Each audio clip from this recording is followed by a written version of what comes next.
Ballads of Scottish Tradition and Romance. By an unknown author. Contents. Page. Map to illustrate border ballads. Frontispiece. Preface. 7. Ballads in the Third Series. 9. The Hunting of the Cheviot.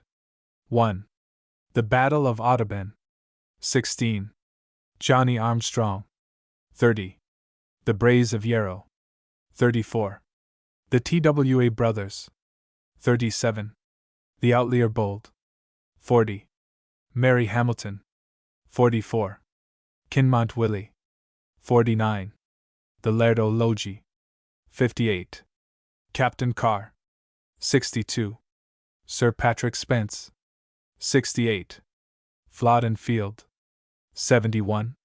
Dick o' the Cow. 75. Sir Hugh in the Grimes' Downfall. 89. The Death of Parky Reed. 93. Buick and Graham.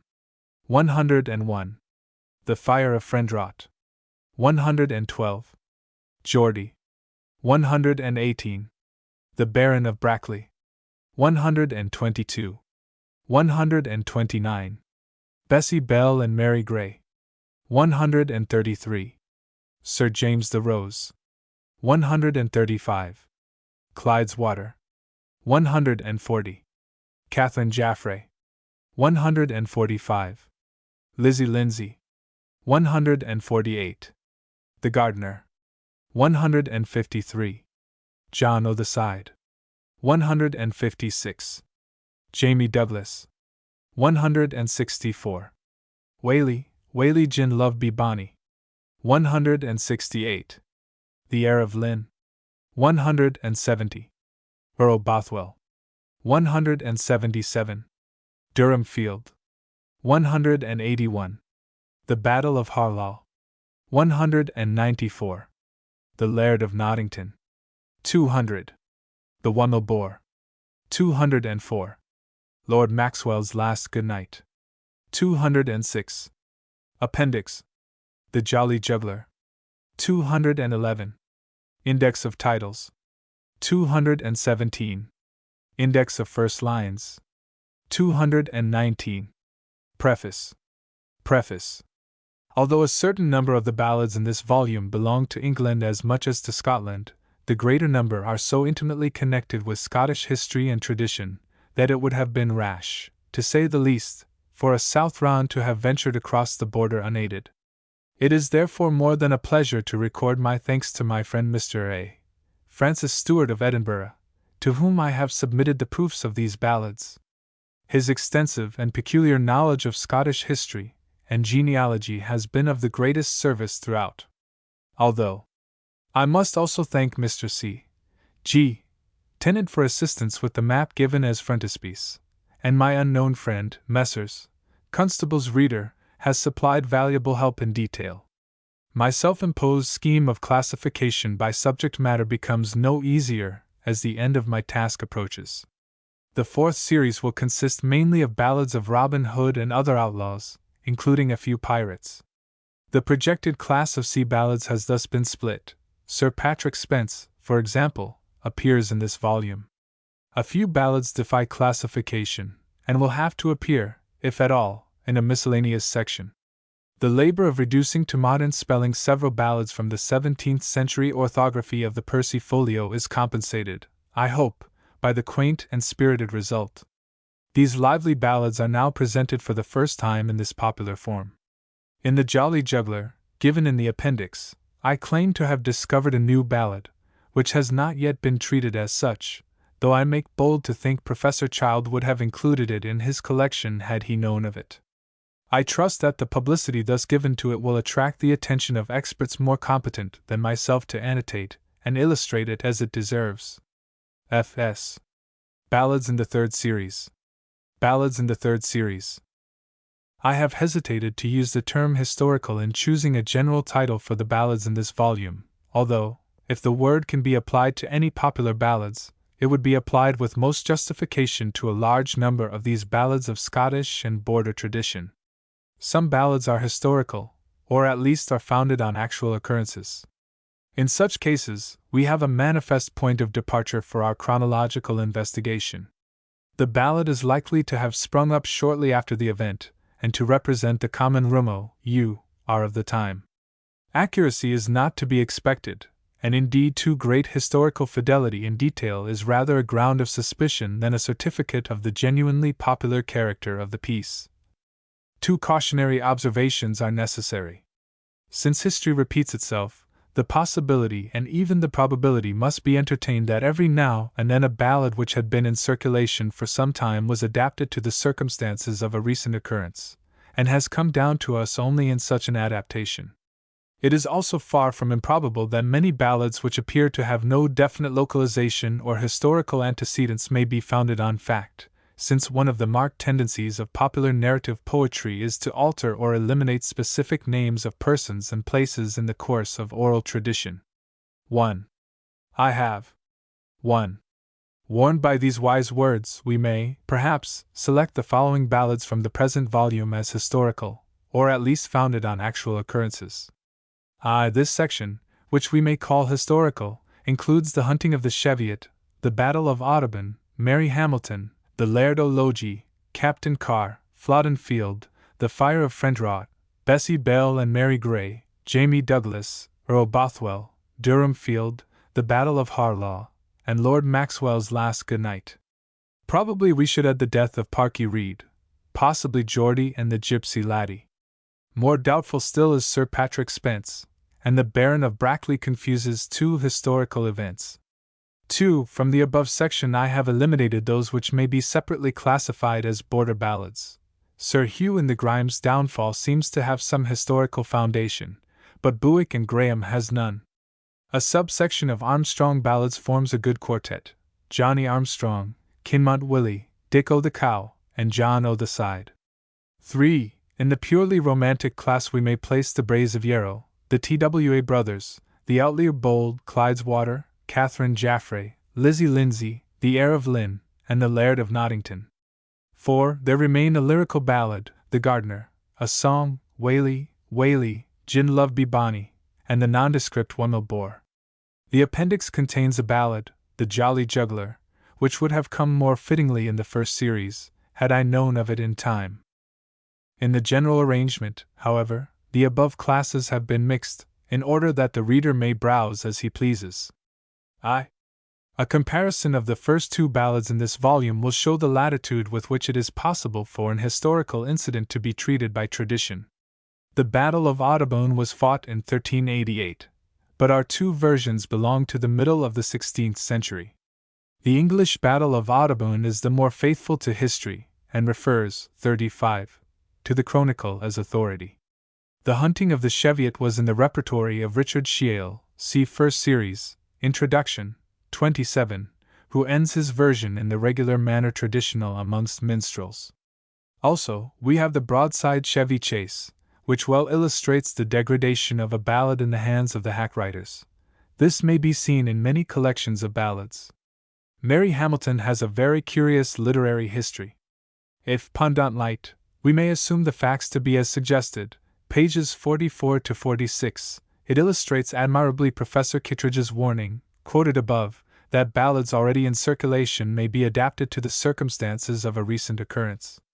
But the incidents, betrayal, child murder, and consequent execution, cannot have been uncommon in courts, at least in days of old, and it is quite probable that an early story was adapted, first to the incident of 1563, and again to the Russian story of 1718.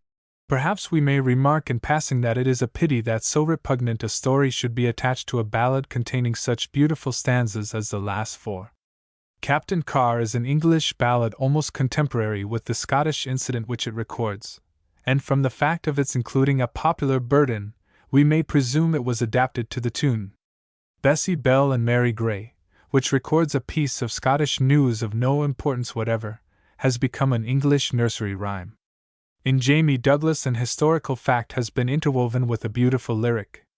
Indeed, the chances of corruption and contamination are infinite. 2.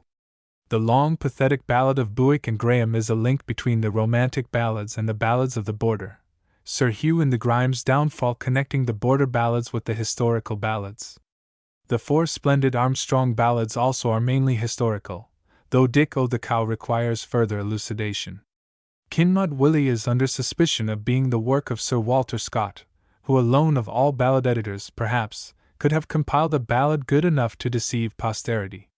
We cannot doubt the excellence of Kinmont Willie, but it would be tedious, as well as unprofitable, to collect the 100 details of manner, choice of words, and expression, which discredit the authenticity of the ballad. John o' the Side has not, I believe, been presented to readers in its present shape before. It is one of the few instances in which the English version of a ballad is better than the Scottish. 3. The Braes o' Yarrow is a good example of the Scottish lyrical ballad, the continued rhyme being very effective. The TWA Brothers has become a game, and Lizzie Lindsay a song. The Outlier Bold is a title I have been forced to give to a version of the ballad best known as the Bonnie Banks O' For Die. This, it is true, might have come more aptly in the first series. So also Catherine Jaffray, which enlarges the lesson taught in The Cruel Brother, first series, page 76, and adds one of its own. The Heir of Lynn is another of the naive, delightful ballads from the Percy Folio, and in general style may be compared with The Lord of Lerne in the second series, page 182. 4. Little is to be said of the Gardener or the Wummel Boar, the former being almost a lyric, and the latter presumably a fragment. Whaley, Whaley, is not a ballad at all, and is only included because it has become confused with Jamie Douglas.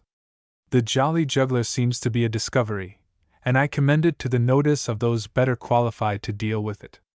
The curious 5th line added to each verse may be the work of some minstrel, a humorous addition to, or comment upon, the foregoing stanza.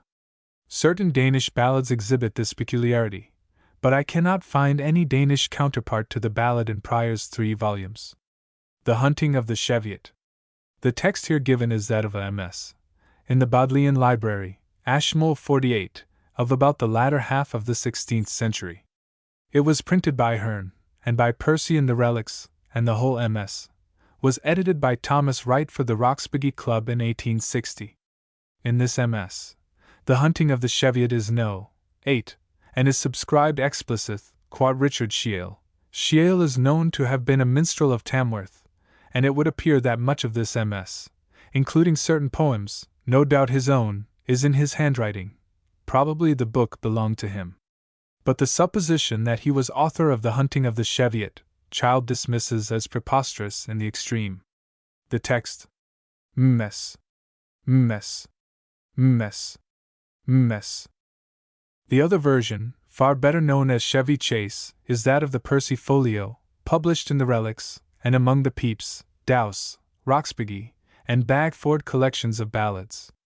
For the sake of differentiation, this may be called the broadside form of the ballad, as it forms a striking example of the impairment of a traditional ballad when rewritten for the broadside press. Doubtless it is the one known and commented on by Addison in his famous papers, numbers 70 and 74, in The Spectator, 1711, but it is not the one referred to by Sir Philip Sidney in his Apology. Professor Child doubts if Sidney's ballad, being so evil apparelled in the dust and cobwebs of that uncivil age, is the traditional one here printed, which is scarcely the product of an uncivil age. More probably Sidney had heard it in a rough and ancient form, sung, as he says, but by some blind crowder, with no rougher voice than rude style. The Hunt of the Chevet is mentioned as one of the songies of natural music of the Antiquite sung by the shepherds in the Complaint of Scotland, a book assigned to 1549. The story. The Hunting of the Cheviot is a later version of the Battle of Audubon, and a less conscientious account thereof. Attempts have been made to identify the hunting with the Battle of Piperden, or Pepperden, fought in 1436 between a Percy and a Douglas. But the present ballad is rather an unauthenticated account of an historical event, which made a great impression on the public mind. Of that, its unfailing popularity on both sides of the border, its constant appearance in broadside form, and its inclusion in every ballad book, give the best witness. The story. The Notable Deed of Witherington, stanza 54, has many parallels. All will remember the warrior who, when his legs were smitten off, he fought upon his stumps. Tradition tells an identical story of fair maiden Liliad at the Battle of Ancre Muir in 1545. Seneca mentions the feat. It occurs in the Percy Folio. Sir Grey Steele, in Ager and Grine, fighting on one leg. Johnny Armstrong and Sir Andrew Barton both retire to bleed a while after being transfixed through the body. Finally, in an early saga, King Starkad fights on after his head is cut off. The hunting of the Cheviot. The purse out off Northumberland. And a vow to God made he, that he wold hunt in the Montanes. Off Cheviot within days thre. In the mager of doubt dogless.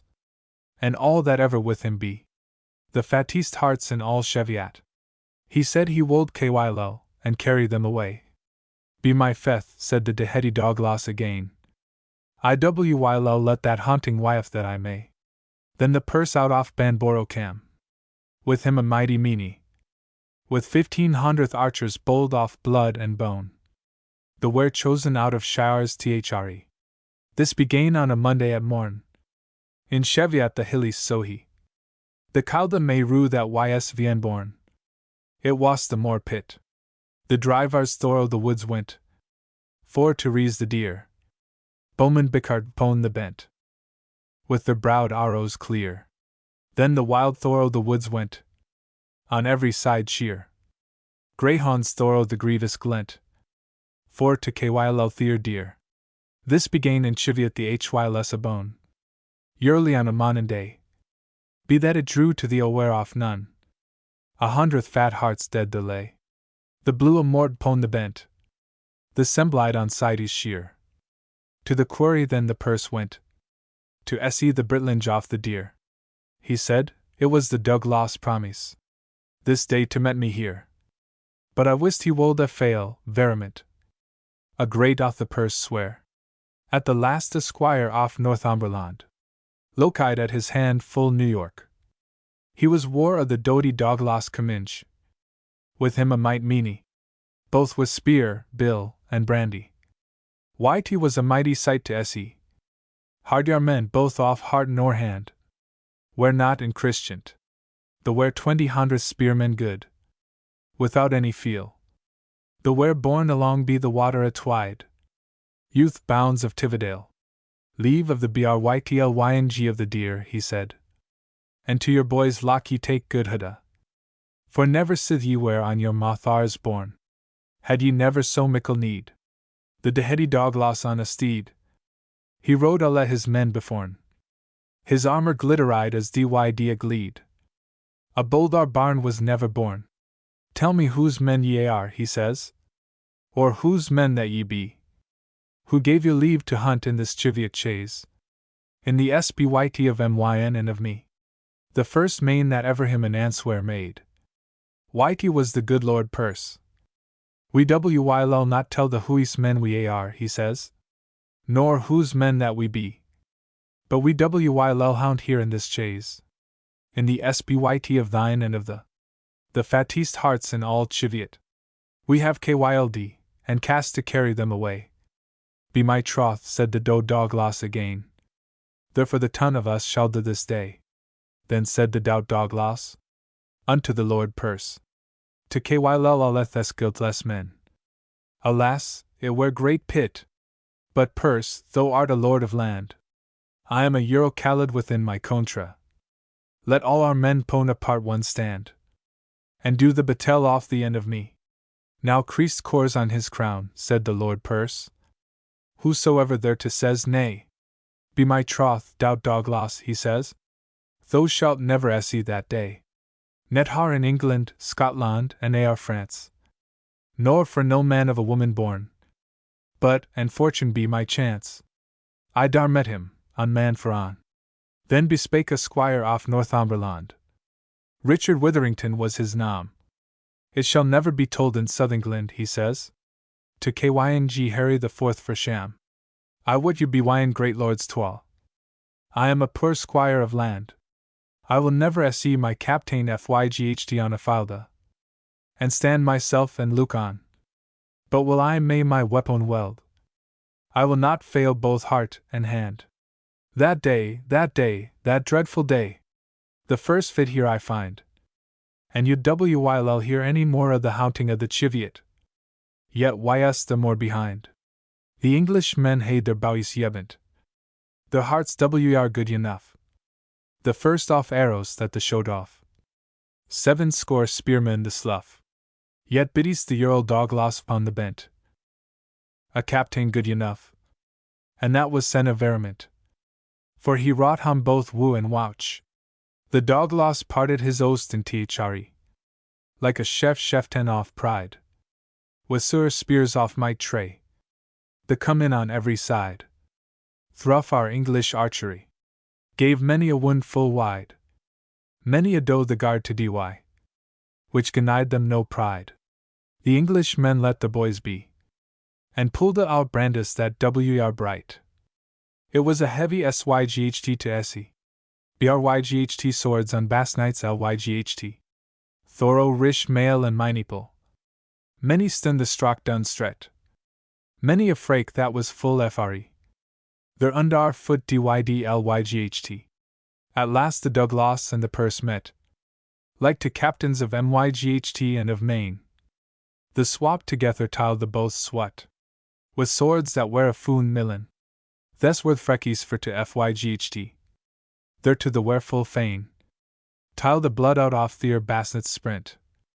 As ever dyd heel or rain. Yelled the purse, said the Douglas. And I feth I shall the bringe. Where thou shalt have a earl's waddies. Of Jamie our Scottish kinge. Thou shalt have thy ransom fre.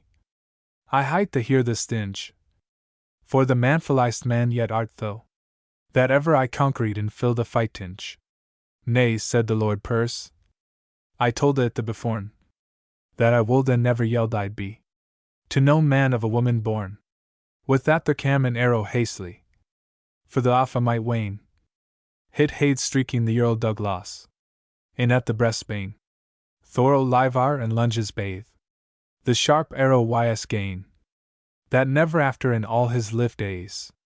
He spake Emma words but ane. That was, fight ye, my merry men, whylys ye may. For my ly days ben gone. The purse leaned on his brandy. And saw the Douglas. He took the deedy main by the hand. And said, what ys me for the. To have survived thy life, I wold have partide with. My land is for years thre. For a better man, of heart ne'er of hand. Was nat in all the North Contra. Off all that ses Scottish can yght. Was Khaled Sir Hugh the Montgomery. He saw the Douglas to the death was dyght. He spended a spear, a trusty tray. He rod upon a coursier. Through 100th archery. He never stinted, and ar never blain. Till he came to the good Lord Purse. He set upon the Lord Purse. A dint that was full sore. With a spear of a might tray. Clean though the body he the purse br. Of the Tahar side that a man myghts. A large cloth yard and mare. Tal bet our captains were nat in Christiant. Then that day slan were there. An our car off Northumberland. Say sleen was the Lord Purse. He bar a ben bow in his hand. Was made off trusty tray. And a row, that a cloth yard was lang.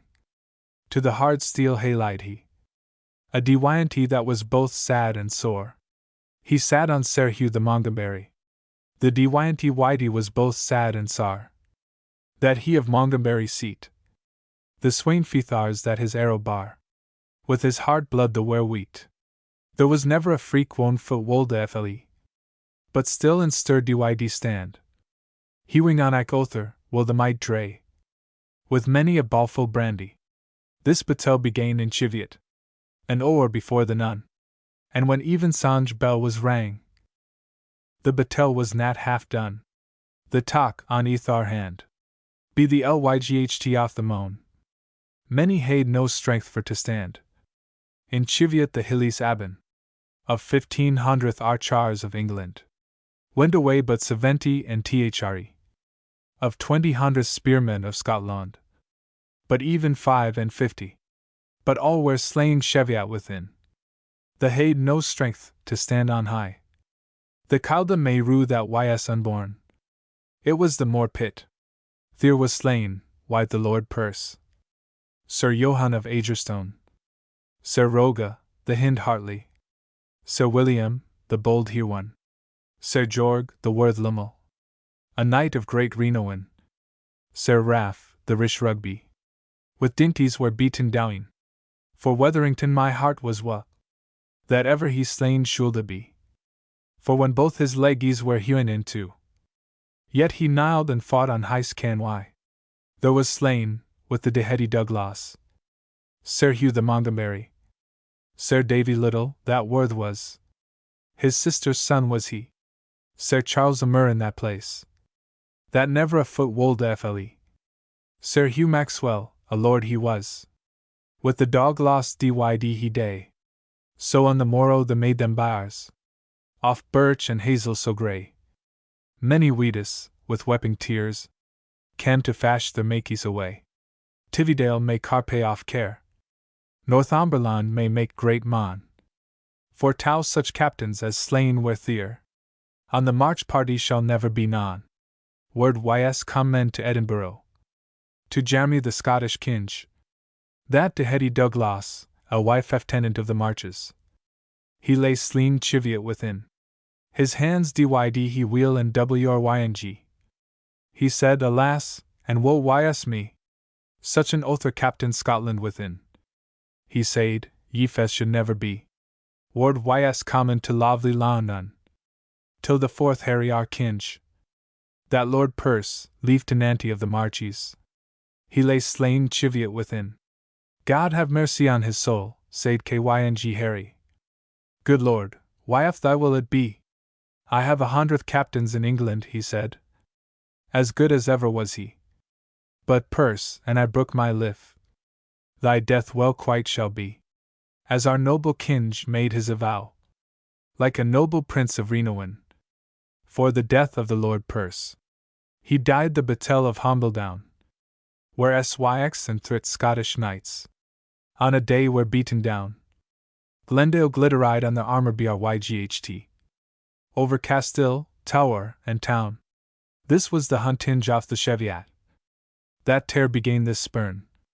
Old men that known the ground well enough. Call it the Battle of Audubon. At Audubon began this spurn. Upon a Monday. There was the Dow Douglas sleen. The Perce never went away. There was never a time on the market parties. Sin the Douglas and the Perce met. But Whitey ys Merville and the Reed blood ran not. As the Reen doys in the stret. I se Christ our bally's bet. And to the Blyes versus Branch. Thus was the hauntinge of the Cheviot. God send versus all a good ending. The Battle of Audubon. The text is given mainly from the Cotton MS. Cleopatra c. 4. Circa 1550. It was printed by Percy in the 4th edition of the Relics. In the 1st edition he gave it from Harleian MS. 293, which text also is made use of here.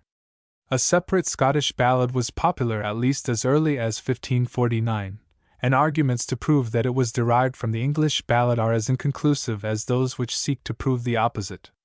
The text. Mess. The story. The Battle of Audubon was fought on Wednesday, August 19, 1388. The whole story is given elaborately by Froissart, in his usual lively style, but is far too long to be inserted here. It may, however, be condensed as follows. The story.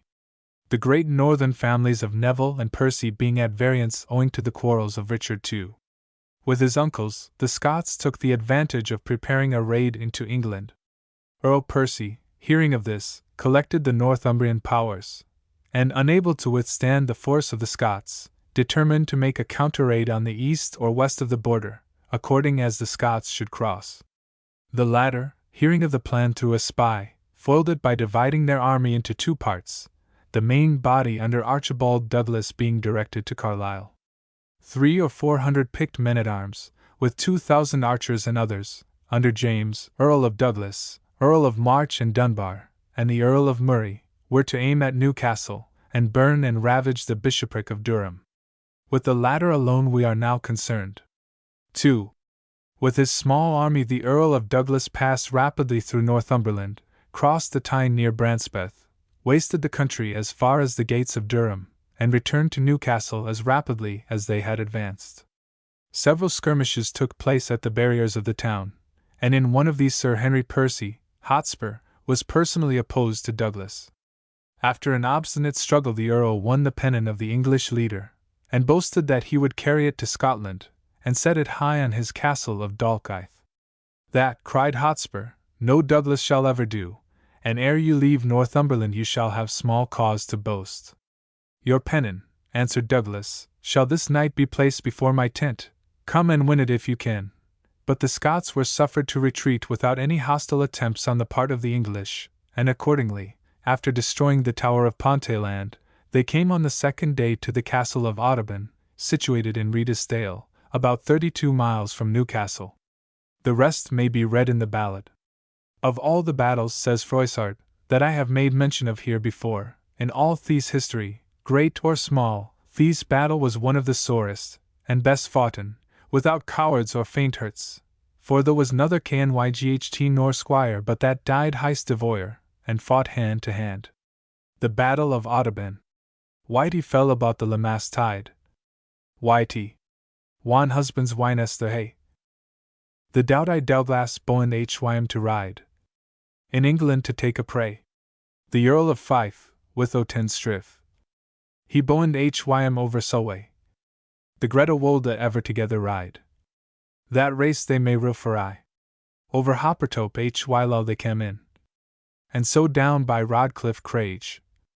Pond Green Linton they lighted down. Styran many a stage. And boldly brent Northumberland. And harried many a town.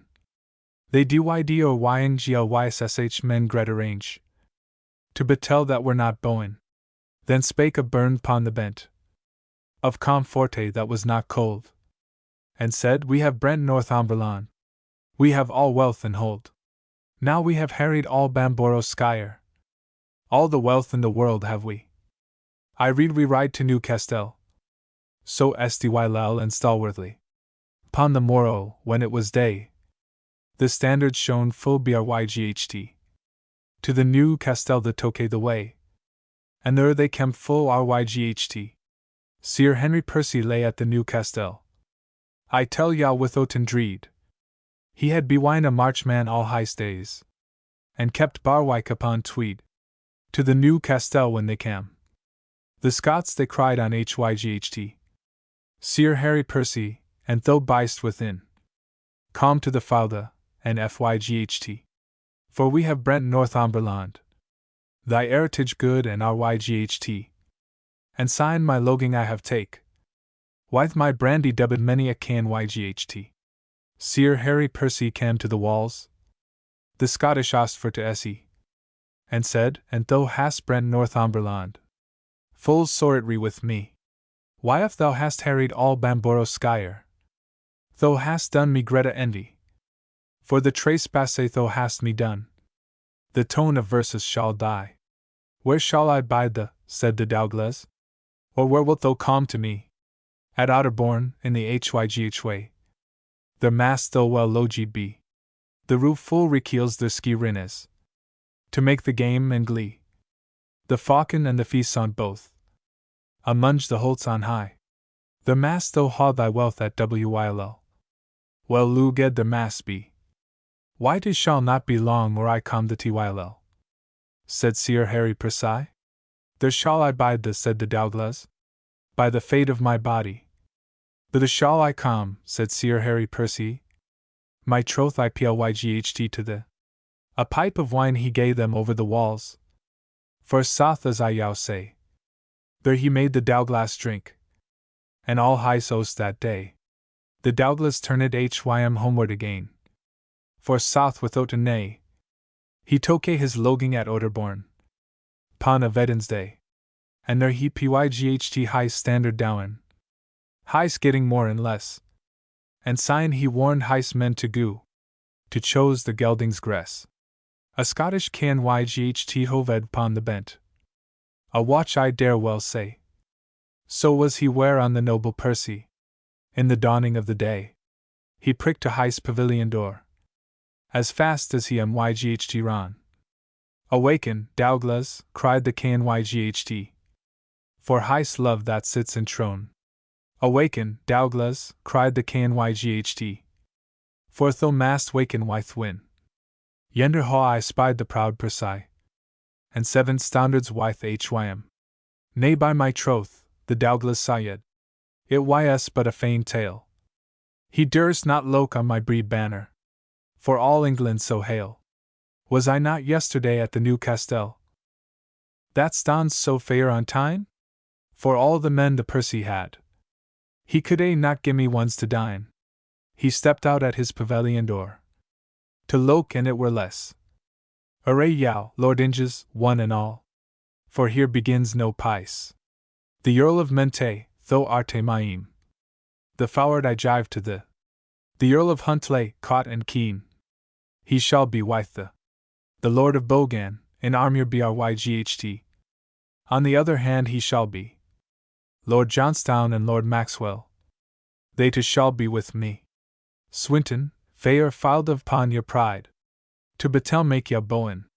Sir Davy Scott, Sir Water Steward, Sir Johan of Agerstone, the Percy can buy for Heist, which was ever a gentle kyght.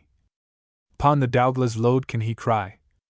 IWYL hold that I ha hyght, for thou hast brent Northumberland, and done me Greta Endy. For these trespasse thou hast me done. The tone of verses shall die. The Douglas answered hym again, wyth gret words of bon high, and said, I have 20 against thy one. Behold, and thou mast see, wyth that the Percy was greved sore. For soth as I yow say, he lighted down pon his foot, and scoot Heist's horse clean away. Every man saw that he dyd sue. That Ryle was ever in rot. Every man scoot Heist's horse hym fru, and lyght hym rowind abought. Thus Sir Harry Persei toke the falda. For soth as I yow say, Jesu Christ in heaven on hyght. Dyd help hym well that day. But 9,000, there was no moo. The Chronicle wyl not lane. 40,000 of Scots and far, that day fought them again. But when the Batel began to join, in hast the Kama kyght, the letters fair firth hath he ta'en. And thus he said full ryght, my lord your father he gretas yow well, wyth many a noble kyght. He desires yow to bide, that he may see these fyght.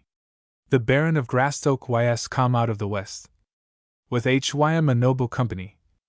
All they loge at your father's these nyght. And the Batel fain wold that they see. For Jesus love, said Sir Harry Percy, that died for yow and me. Wendy to my lord my father again, and saithos saw me not wyth ye. My troth ysplYGHT to yon Scottish kyght. It neds me not to lane, that I shall bide hym upon thee spent, and I have Heist troth again, and if that I waned of these grow wind. For soth, I'm fouten away. He wold me call but a coward kyght. In Heist land another day. Yet had I lever to be rinda and raunt. By Mary, that mickle may. Then ever my manhood should be reproved. Wyth a Scot another day. Wherefore shote, archars, for my sake, and let sharp arrows flee. Minstrel, play up for your wary son, and well quit it shall be. Every man think on Heist trelove, and mark hym to the trainite. For to God I make mine avow, these day wyl I not flee. The bloody heart in the Douglas arms, high standard stood on high, that every man myght full well know. By side stowed stars thre, the white lion on the ynglyssh pert. For soth as I yow sane, the Lucettes and the Crescents both, the Scots fought them again. Pon sent and oh load can they cry. And thrist they showed on hyght, and sign marked them one or English men. As I ha told a yow ryght, St. George the bryght, or ladies knyght. To name they were full fain, or yngoyssh men they cried on hyght, and thrist the short again.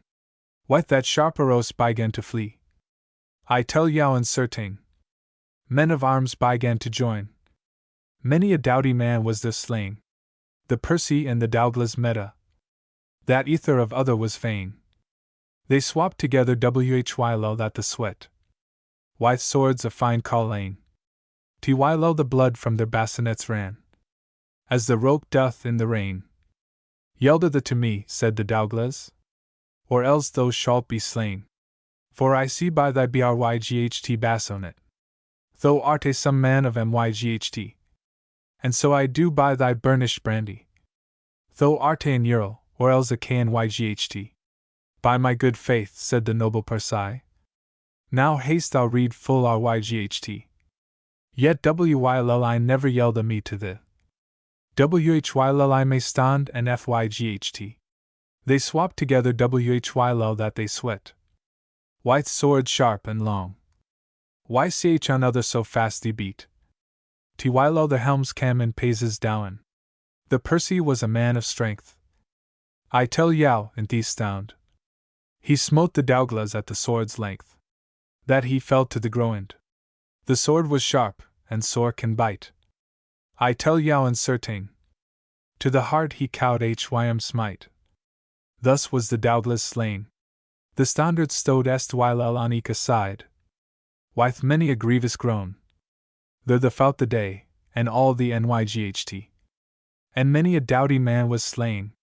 There was no freak that the wolde fly. But stiffly in store can stand.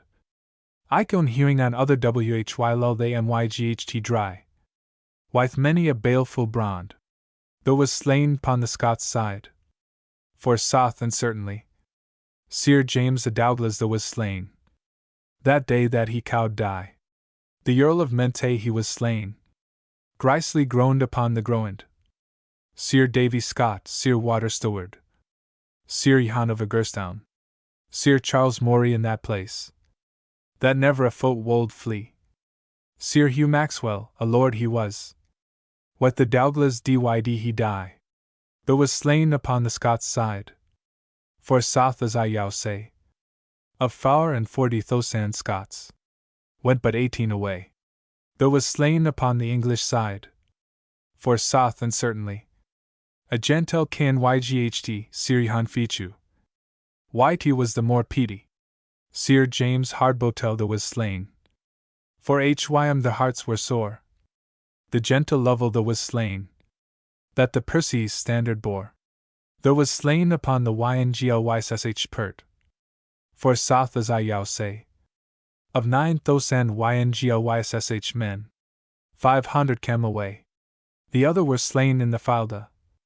Christ keep the sows from wa. Saying there was so few frines. Against so many a foo. Then on the morn they made them berries. Of byrch and hazel grey. Many a wide owl with wepping tears. There makes they fetty away. These fray bygan at Otterbourne. Bidewing the nyght and the day. There the Douglas lost heist live. And the Percy was lead away. Then was there a Scottish prisoner ta'en. Sir Hugh Montgomery was heist name. For soth as I yow say. He borrowed the Percy home again. Now let us all for the Percy pray. To Jesus most of myght. To be our yng high sal to the bliss of heaven. For he was a gentle knyght. Johnny Armstrong. The text is taken from Wit Restored, 1658, where it is called a Northern Ballet. From the same collection comes the version of Little Musgrave and Lady Barnard given in first series, page 19. The version popularly known as Johnny Armstrong's Last Good Night, so dear to Goldsmith, and sung by the Vicar of Wakefield, is a broadside found in most of the well-known collections. The text. The story of the ballad has the authority of more than one chronicle, and is attributed to the year 1530. James V., in spite of the promise to do no wrong in his large and long letter, appears to have been incensed at the splendor of John's retinue.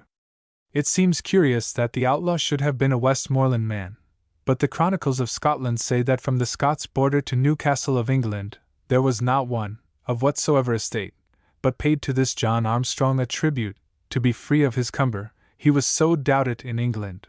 John's offer in the stanza 16 may be compared to the similar feat of Sir Andrew Barton. The story. The Johnny Armstrong. There dwelt a man in fair Westmoreland.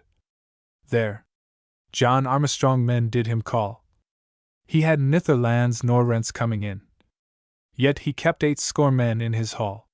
He had horse and harness for them all. Goodly steeds were all milk white. Oh, the golden bands in about their necks. And their weapons, they were all alike.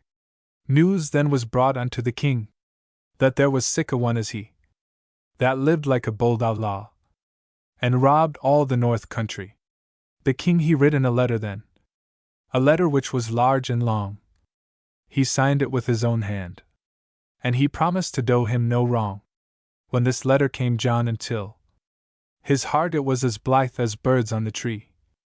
Never was I sent for before any king, my father, my grandfather, nor none but me. And if we go the king before, I would we went most orderly. Every man of you shall have his scarlet cloak, laced with silver laces 3. Every one of you shall have his velvet coat, laced with silver lace so white.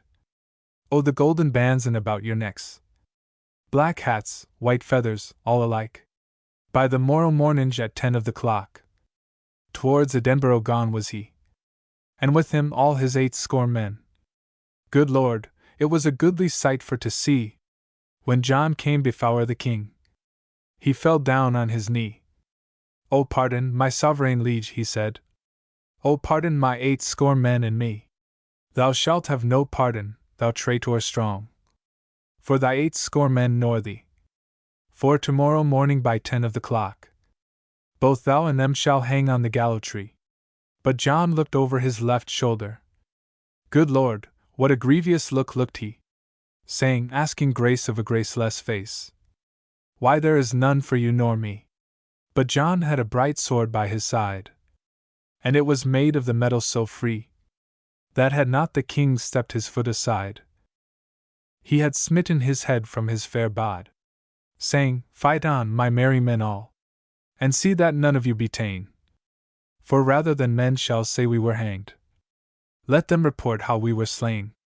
Then, God wot, fair Edinburgh rose, and so beset poor John round, that 80 of John's best men lay gasping all upon the ground. Then like a madman John laid about, and like a madman then fought he, until a false Scot came John behind, and run him through the fair body, saying, "Fight on, my merry men all, and see that none of you be ta'en. For I will stand by and bleed but a while, and then will I come and fight again."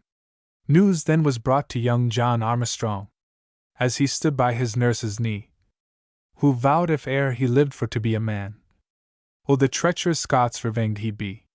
The Braes of Yarrow. The text was communicated to Percy by Dr. Robertson of Edinburgh, but it did not appear in the relics. The text, in 9, then is doubtless an interpolation, as are the words now Douglas in 11, but on the whole it is the best text of the 15 or 20 variants. The story. James Hogg and Sir Walter Scott referred the ballad to 2 different sources, the former legendary, and the latter historical. It has always been very popular in Scotland, and besides the variants there are in existence several imitations, such as the well-known poem of William Hamilton, Busk ye, my bonny bonny bride. This was printed in Volume 2 of Percy's Relics. The story. About half the known variants make the hero and heroine man and wife, the other half presenting them as unmarried lovers. The Braes of Yarrow. I dreamed a dreary dream this night. That fills my heart why sorrow. I dreamed I was pawing the heather green upon the Braes of Yarrow. O true love mine, stay still and dine, as ye ha done before. Oh, I'll be hame by hours 9, and frae the Braes of Yarrow. I dreamed a dreary dream this night. That fills my heart why sorrow. I dreamed my love came headless hame. Oh, frae the Braes of Yarrow. O true love mine, stay still and dine, as ye ha done before, Oh, I'll be hame by hours 9, and fray the braes of Yarrow.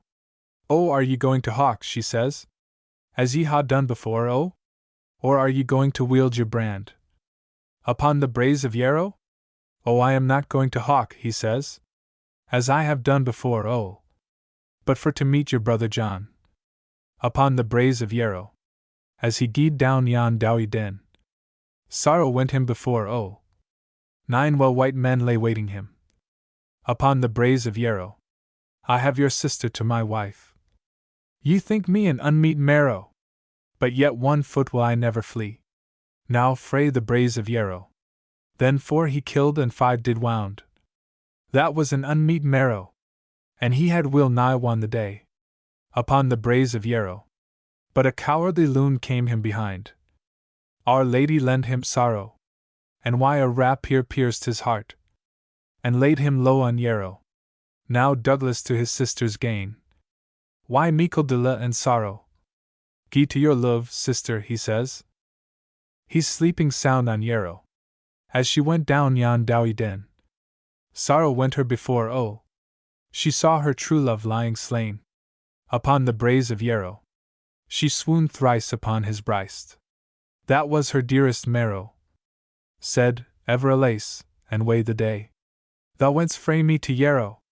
She kissed his mouth, she combed his hair, as she had done before, she wiped the blood that trickled down upon the braes of Yarrow.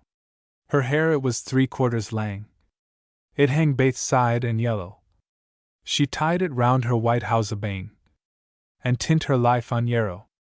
The T.W.A. Brothers. The text is from Sharp's Ballad Book, 1823. Scott included no version of this ballad in his minstrelsy, but Motherwell and Jameson both had traditional versions. Motherwell considered it essential that the deadly wound should be accidental, but it is far more typical of a ballad hero that he should lose his temper and kill his brother, and, as Child points out, it adds to the pathetic generosity of the slain brother in providing excuses for his absence to be made to his father, mother, and sister. The text. The story. Motherwell and Sharp were more or less convinced that the ballad was founded on an accident that happened in 1589 to a Somerville, who was killed by his brother's pistol going off. The story. This ballad is still in circulation in the form of a game amongst American children, the last state of more than one old ballad otherwise extinct. The T.W.A. Brothers. There were T.W.A. brethren in the north. There. They went to the school thegither. The one unto the other said, Will you try a warsel afore? They warsled up, they warsled down, till Sir John fell to the ground. And there was a knife in Sir Willie's pouch, gied him a deadly wound. O brither dear, take me on your back, carry me to yon burn clear, and wash the blood from off my wound, and it will bleed nae mair. He took him up upon his back, carried him to yon burn clear, and washed the blood from off his wound, but I it bled the mair. O brither dear, take me on your back, carry me to yon kirkyard, and dig a grave baith wide and deep, and lay my body there. He's ta'en him up upon his back, carried him to yon kirkyard, and dug a grave baith deep and wide, and laid his body there. But what will I say to my father dear? Gin he chance to say, Willie, whar's John? Oh, say that he's to England gone, to buy him a cask of wine. And what will I say to my mother dear? Gin she chance to say, Willie, whar's John? Oh, say that he's to England gone, to buy her a new silk gown. And what will I say to my sister dear? Gin she chance to say, Willie, whar's John? Oh, say that he's to England gone, to buy her a wedding ring. But what will I say to her, you Loie dear? Gin she cry, Why tarries my John? Oh, tell her I lie in Kirkland fair, and home again will never come. The Outlier Bold. The text is taken from Motherwell's MS, which contains 2 versions. Motherwell printed a third in his minstrelsy, Babylon, or The Bonnie Banks O for Die. Kinloch called the ballad The Duke of Perth's 3 Daughters. As the following text has no title, I have ventured to give it one. Outlier is, of course, simply a banished man. The text. Mess. The story is much more familiar in all the branches of the Scandinavian race than in England or Scotland. In Denmark it appears as her Troll's daughters or her Thor's children, in Sweden as her Torres daughters. Iceland and Faroe give the name as Torkild or Thorkel. The story. The incidents related in this ballad took place, in Scotland on the bonny banks o' Ferdye, near Dunkeld, 2, in Sweden in 5 or 6 different places, and 3, in 8 different localities in Denmark. The Outlier bold. There were 3 sisters, they lived in a bower. There. Sing Anna, sing Margaret, sing Marjorie. The youngest o' them was the fairest flower. And the dew goes through the wood, gay lady. The oldest of them she's to the wood gane, to seek a braw leaf and to bring it hame. There she met with an outlier bold. Lies many long nights in the woods so cold. Is't-o a maid, or is't-o a wife? Wilt-o twin with thy maidenhead, or thy sweet life? O kind sir, if I hate at my will, I'll twin with my life, keep my maidenhead still. He's ta'en out his wee penknife. He's twinned this young lady of her sweet life. He wiped his knife along the dew. But the more he wiped, the redder it grew. The second of them she's to the wood gane, to seek her old sister, and to bring her hame. There she met with an outlier bold. Lies many long nights in the woods so cold. Is't-o a maid, or is't-o a wife? Wilt-o twin with thy maidenhead, or thy sweet life? O kind sir, if I hate at my will, I'll twin with my life, keep my maidenhead still. He's ta'en out his wee penknife. He's twinned this young lady of her sweet life. He wiped his knife along the dew. But the more he wiped, the redder it grew. The youngest o' them she's to the wood gane, to seek her 2 sisters, and to bring them hame. There she met with an outlier bold. Lies many long nights in the woods so cold. Is't-o a maid, or is't-o a wife? Wilt-o twin with thy maidenhead, or thy sweet life? If my 3 brethren they were here, such questions as these thou durst nae speer. Pray, what may thy 3 brethren be, that I durst na mak so bold with thee? The eldest o' them is a minister bred. He teaches the people from evil to good. The second o' them is a ploughman good. He ploughs the land for his livelihood. The youngest of them is an outlier bold. Lies many a long night in the woods so cold. He stuck his knife then into the ground. He took a long race, let himself fall on. Mary Hamilton. The text given here is from Sharp's Ballad Book, 1824. Professor Child collected and printed some 28 variants and fragments, of which none is entirely satisfactory, as regards the telling of the story. The present text will suit our purpose as well as any other, and it ends impressively with the famous pathetic verse of the Four Marys. The text. The story.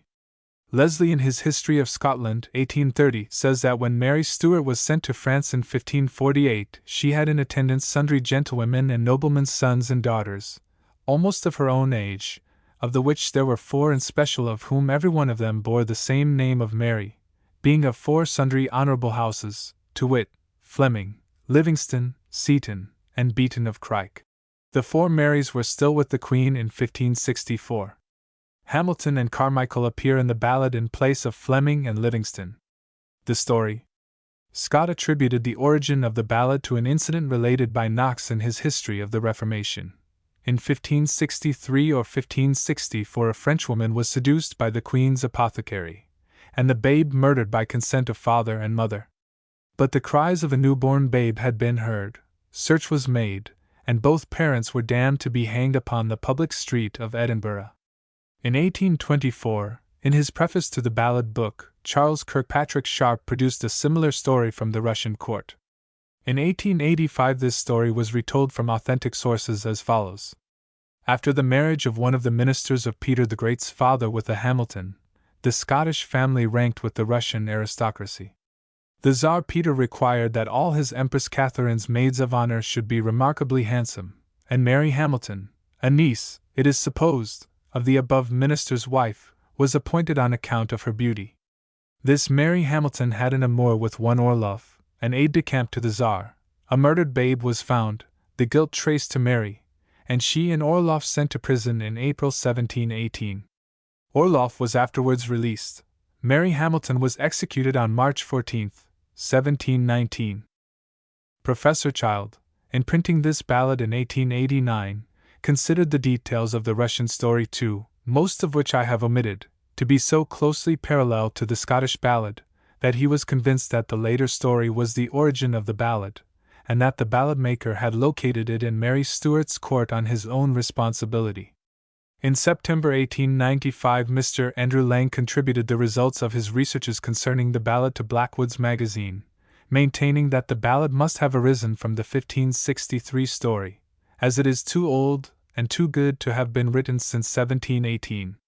Balancing this improbability, that the details of a Russian court scandal of 1718 should exactly correspond to a previously extant Scottish ballad, against the improbability of the 18th century producing such a ballad, Child afterwards concluded the latter to be the greater.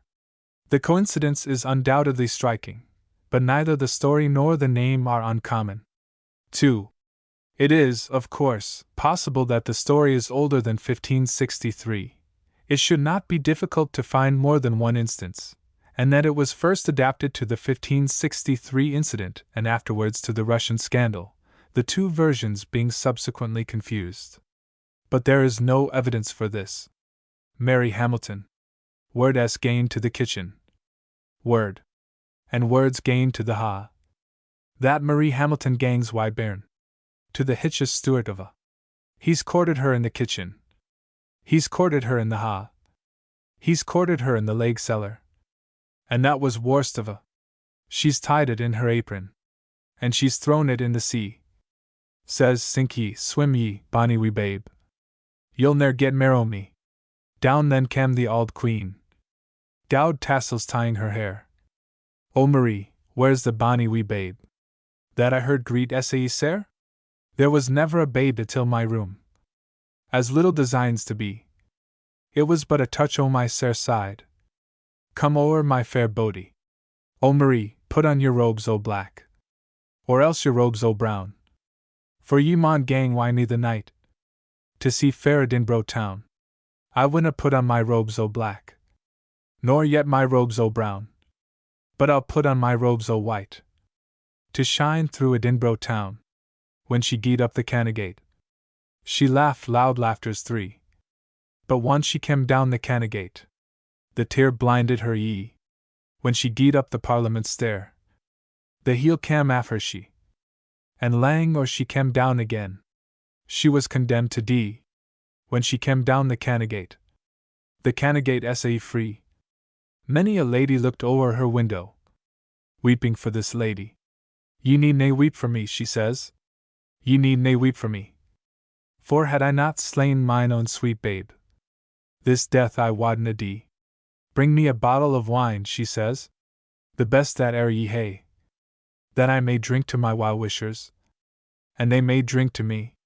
Here's a health to the jolly sailors that sail upon the main. Let them never let on to my father and mother. But what I'm coming hame. Here's a health to the jolly sailors that sail upon the sea. Let them never let on to my father and mother. That I came here to die. Oh, little did my mother think, the day she cradled me, what lands I was to travel through, what death I was to die. Oh, little did my father think, the day he held up me, what lands I was to travel through, what death I was to die. Last night I washed the Queen's feet, and gently laid her down, and of the thanks I've gotten the nicht, to be hanged in Edinburgh town. Last nicht there was 4 Marys, the nicht there'll be but 3. There was Marie Seaton, and Marie Bettern, and Marie Carmichael, and me, Kinmont Willie. The text. There is only one text of this ballad, and that was printed by Scott in the Minstrelsy from Tradition in the West Borders. He adds that some conjectural emendations have been absolutely necessary, a remark suspicious in itself, and such modernities as the double rhymes in 26, 28, etc., do not restore confidence. The text. The story. The forcible entry into Carlisle Castle and the rescue of William Armstrong, called Will of Kinmouth, took place on April 13, 1596. But Kinmouth Willie was notorious as a border thief at least as early as 1584. The story. The events leading up to the beginning of the ballad were as follow. The keen Lord Scrope was warden of the West Marches of England, and the Bald Buccleuch, Sir Walter Scott of Branxholme, or Branksome Ha 8, was the keeper of Liddesdale. To keep a periodical day of truce, these two sent their respective deputies, the Falls Seckelda, or Sockeld, and a certain Robert Scott. In the latter's company was Kinmouth Willie.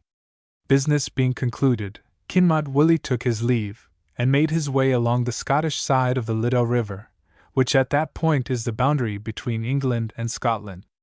The English deputy and his party spied him from their side of the stream, and bearing an ancient grudge against him as a notorious cattle lifter and thief, they pursued and captured him, and he was placed in the castle of Carlisle. This brings us to the ballad. Harrowby 1 is the place of execution at Carlisle. The Liddel Racken 3 is a ford over the Liddel River. Branxholme, the Keeper's Hall 8, and Stobbs 16 are both within a few miles of Hawick. The remark in 16 appears to be untrue. The party that accompanied Buccleuch certainly contained several Armstrongs, including 4 sons of Kinmouth Willie, and Dicky of Drahope, 24, was also of that ilk, as well as 2 Elliots, though not Sir Gilbert, and 4 Bells. Red Rowan was probably a Forster. The tune blown on the warden's trumpets, 31, is said to be a favourite song in Liddesdale. See Chambers's Book of Days I. 200. Kinmouth Willie. Oh, have ye na heard o' the Falls Seckelda? Oh, have ye na heard o' the keen Lord Scrope? How they hae ta'en bald Kinmouth Willie on Harrowby to hang him up? Had Willie had but 20 men, but 20 men as stout as he, Falls Seckelda had never the Kinmouth ta'en. Why 8 score in his company? They band his legs beneath the steed. They tied his hands behind his back. They guarded him, 5 some on each side. And they brought him ower the Liddel Rack. They led him through the Liddel Rack, and also through the Carlisle sands. They brought him to Carlisle Castell, to be at my Lord Scrope's commands. My hands are tied, but my tongue is free. And wha will dare this deed avow? Or answer by the border law? Or answer to the Bald Buccleuch? Now haud thy tongue, thou rank reiver! There's never a Scot shall set ye free. Before ye cross my castle yate, I trow ye shall take farewell o' me. Fear na ye that, my lord, quo Willie. By the faith o' my body, Lord Scrope, he said, I never yet lodged in a hostelry, but I paid my lawing before I gied. Now word is gained to the Bald Keeper, in Branksome Ha where that he lay, that Lord Scrope has ta'en the Kinmouth Willie. Between the hours of night and day, he has ta'en the table wi' his hand. He guard the red wine spring on high. Now Christ's curse on my head, he said, but avenged of Lord Scrope I'll be. Oh, is my basnet a widow's cutch? Or my lance a wand of the willow tree? Or my arm a lady's lily hand? That an English lord should lightly me? And have they ta'en him, Kinmouth Willie, against the truce of border tide, and forgotten that the Bald Buccleuch is keeper here on the Scottish side? And have they e'en ta'en him, Kinmouth Willie, without an either dread or fear, and forgotten that the Bald Buccleuch can back a steed, or shake a spear? O were there war between the lands, as well I wot that there is none, I would slight Carlisle Castell high, though it were builded of marble stone. I would set that castell in a low, and sloken it with English blood. There's never a man in Cumberland should ken where Carlisle Castell stood. But since nae wars between the lands, and there is peace, and peace should be, I'll neither harm English lad or lass. And yet the Kinmouth freed shall be. He has called him 40 marchmen bald. I trow they were of his ain name, except Sir Gilbert Elliot called. The Laird of Stobbs, I mean the same. He has called him 40 marchmen bald. Were kinsmen to the Bald Buccleuch, with spur on heel, and splint on spald, and gloves of green, and feathers blue. They were 5 and 5 before them. Why hunting horns and bugles bright. And 5 and 5 came why Buccleuch, like warden's men, arrayed for fight. And 5 like a mason gang, that carried the ladders lang and high. And 5 like broken men. And so they reached the wood houselie. And as we crossed the bateable land, when to the English side we held, the first omen that we met why way should it be but Fawes Sekelda? Where be ye gone, ye hunters keen? Quo Fawes Sekelda, come tell to me. We go to hunt an English stag, has trespassed on the Scots country. Where be ye gone, ye martial men? Quo Fawes Sekelda, come tell me true. We go to catch a rank reaver, has broken faith why the bald Buccleuch. Where are ye gone, ye mason lads? Why are your ladders lang and high? We gang to harry a corbe's nest, that wans not far frae Woodhouselie. Where be ye gone, ye broken men? Quo Fawes Sekelda, come tell to me. Now Dickie of Dryhope led that band, and the never a word o' lear had he. Why trespass ye on the English side? Row-footed outlaws stand, quo he. The ne'er a word had Dickie to say. Essay he thrust a lance through his Fawes body. Then on we held for Carlisle Town, and at Stainshaw Bank the Eden we crossed. The water was great, and meikle of spate, but the never a horse nor man we lost. And when we reached the Stainshaw Bank, the wind was rising loud and high, and there the laird guard leave our steeds, for fear that they should stamp an nie. And when we left the Stainshaw Bank, the wind began full loud to blaw, but 'twas wind and weet, and fire and sleet. When we came beneath the Castlewa, we crept on knees and held our breath, till we placed the ladders against the wa. And S.A. ready was Buccleuch himself, to mount the first before us. He has ta'en the watchman by the throat. He flung him down upon the lead. Had there not been peace between our lands, upon the other side thou hadst gied. Now sound out, trumpets, quo Buccleuch. Let's waken Lord Scroope right merrily. Then loud the warden's trumpets blew. Away dare meadow why me? Then speedily to work we gied, and raised the slogan ane and a, and cut a hole through a sheet of lead. And so we wan to the Castleha. They thought King James and a his men had won the house why bow and spear. It was but 20 Scots and 10. That put 1,000 in sick a steer. Why coulters and why forehammers? We guard the bars bang merrily, until we came to the inner prison, where Willie o' Kinmont he did lie. And when we came to the lower prison, where Willie o' Kinmont he did lie. O sleep ye, wake ye, Kinmont Willie, upon the morn that thou'st to die. O I sleep soft, and I wake aft. It's lang since sleeping was flayed frae me. Gie my service back to my wife and bairns, and a good fellow's that spear for me. Then Red Rowan has hent him up, the starkest man in Teviotdale. Abide, abide now, Red Rowan, till of my Lord Scroope I take farewell. Farewell, farewell, my good Lord Scroope. My good Lord Scroope, farewell, he cried. I'll pay you for my lodging mail, when first we meet on the border side. Then shoulder high, with shout and cry, we bore him down the ladder lang. At every stride Red Rowan made, I wot the Kinmont's ends played clang. O mony a time, quo Kinmont Willie, I have ridden horse baith wild and wood, but a rougher beast than Red Rowan I ween my legs have ne'er best strode. And mony a time, quo Kinmont Willie, I've pricked a horse out ower the furs, but since the day I backed a steed, I never wore sick cumbrous spurs. We scarce had won the Stainshaw Bank, when of the Carlisle bells were rung, and 1,000 men, in horse and foot, cam why the keen Lord Scroope along. Buccleuch has turned to Eden water, even where it flowed frae bank to brim, and he has plunged in why his band, and safely swam them through the stream. He turned him on the other side, and at Lord Scroope his glove flung he. If ye like now my visit in merry England, in fair Scotland come visit me. All sore astonished stood Lord Scroope. He stood as still as rock of stane. He scarcely dared to true his eyes, when through the water they had gane. He is either himsel a devil frae hell, or else his mother a witch maun be. I wad na have ridden that wan water, for a the gowd and Christent I. The Laird o' Logie. The text is that of Scott's minstrelsy, which was repeated in Motherwell's collection, with the insertion of one stanza, obtained from tradition, between Scott's 2 and 3. The text. The story as told in this variant of the ballad is remarkably true to the historical facts. The story. The Laird was John Wemyss, younger of Logie, a gentleman in waiting to King James VI. of Scotland, and an adherent of the notorious Francis Stewart, Earl of Bothwell.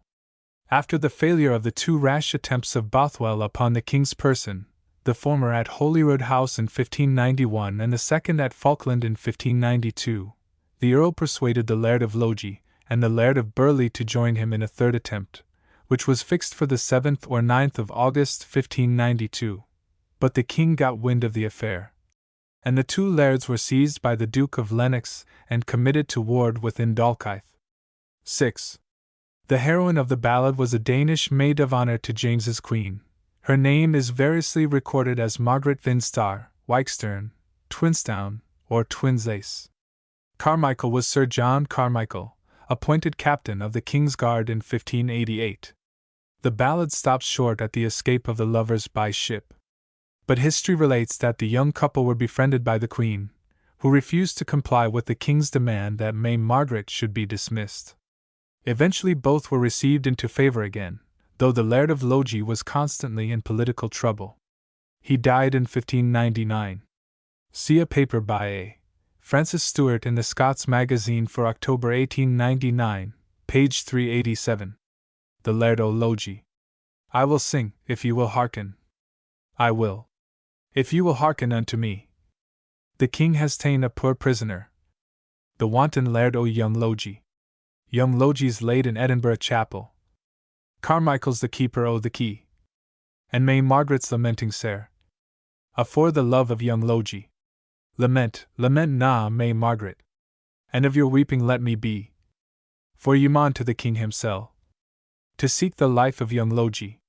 May Margaret has kilted her green cleeding, and she has curled back her yellow hair. If I canna get young Logie's life, farewell to Scotland for evermair.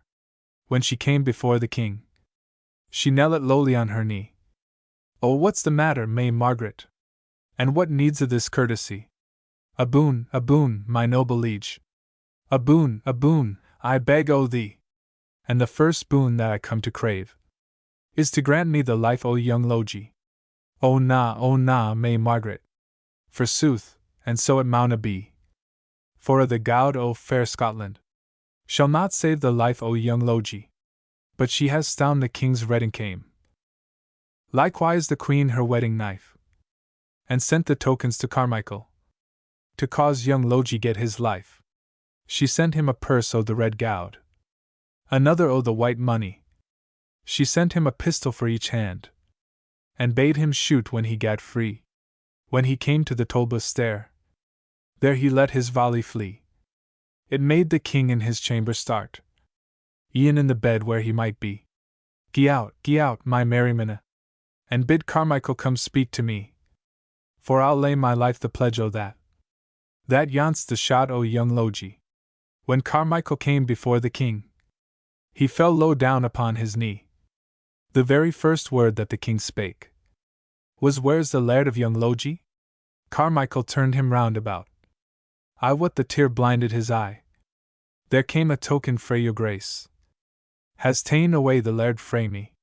Hast thou played me that, Carmichael? And hast thou played me that, quoth he, the morn the justice courts to stand, and Logie's place ye maun supply. Carmichael's awa to Margaret's bower, even as fast as he may dree. Oh, if young Logie be within, tell him to come and speak with me. May Margaret turned her round about. I what a loud laugh laughed she. The egg is chipped, the bird is flown. Ye'll see nae mair of young Logie. The ta'en is shipped at the pier of Leith, the Tatha at the Queen's Ferry, and she's gotten a father to her bairn, the wanton Laird of young Logie. Captain Carr. The text is from a Cottonian MS. Of the 16th century in the British Museum, Vesp. A. 25. Folios 178. It is carelessly written, and words are here and there deleted and altered. I have allowed myself the liberty of choosing readings from several alternatives or possibilities. The text. Ms. The story. There seems to be no doubt that this ballad is founded upon an historical incident of 1571. The Scottish variants are mostly called Edom o' Gordon, i.e. Adam Gordon, who was brother to George Gordon, Earl of Henley. Adam was a bold soldier, and, his clan being at variance with the Forbeses, on religious grounds, he encountered them twice in the autumn of 1571, and inflicted severe defeat on them at the battles of Tulliangus and Crabstane. In November he approached the castle of Towie, a stronghold of the Forbes clan, but the lady occupying it obstinately refused to yield it up, and it was burnt to the ground. The story. It is not clear whether the responsibility of giving the order to fire the castle attaches to Adam Gordon or to Captain Carr or Kerr, who was Adam's right-hand man. But when all is said on either side, it is irrational, as Child points out, to apply modern standards of morality or expediency to 16th century warfare. It is curious that this text, almost contemporary with the occurrence which gave rise to the ballad, should be wholly concerned with Captain Carr and make no mention of Adam Gordon. For the burden, see Chapel Popular Music of the Olden Time, I. 226. Captain Carr. It befell at Martinmas. When weather waxed cold, Captain Carr said to his men, "We must go take a hold. Sick, and to touse CK. And sick and like to die. The sickest night that ever I abode. God Lord have mercy on me. Hail, master, and whether you will, and whether ye like it best, to the castle of Crecranbrogue. And there we will take our rest. I know where is a gay castle. Is builded of lime and stone. Within there is a gay lady. Her lord is ridden and gone. The lady she leaned on her castle wall. She looked up and down. There was she ware of an host of men, come riding to the town. Essie yow, my merry men all. And Essie yow what I see? Yonder I see an host of men. I muse who they be. She thought he had been her wed lord, as he comed riding home. Then was it traitor Captain Carr, the lord of Estertown. They were no sooner at supper set, then after said the grace, or Captain Carr and all his men, were light about the place. Jive over tea house, thou lady gay, and I will make thee a band. Tonight thou shalt lie within my arms. Tomorrow thou shalt air my land. Then bespak the eldest son, that was both wit and red. O mother dear, jive over your house, or else we shall be dead. I will not jive over my house, she sighed, not for fear of my life. It shall be talked throughout the land, the slaughter of a whiff. Fetch me my pistolet, and charge me my gun, that I may shot at yonder bloody butcher, the lord of Eastertown. Sdyfly upon her wall she stowed, and let the pellets flee. But then she missed the bloody booker, and she slew other three. I will not jive over my house, she sighed, netter for lord nor loan, nor yet for traitor Captain Carr, the lord of Eastertown. I desire of Captain Carr, and all his bloody band, that he would save my eldest son, the heir of all my land. Lap him in a shette, he saith, and let him down to me, and I shall take him in my arms. His warren shall I be. The captain said unto himself, why sped before the rest. He cut his tongue out of his head, his heart out of his breast. He lapped them in a handkerchief, and netted of knots 3, and cast them over the castell wall. At that gay lady, fie upon the Captain Carr, and all thy bloody band, for thou hast slain my eldest son, the heir of all my land. Then bespake the youngest son, that sat on the nurse's knee, saith, Mother gay, jive over your house. It smoldereth me. I will jive my gold, she saith, and so I wold on my fee, for a blast of the western wind, to drive the smoke from thee.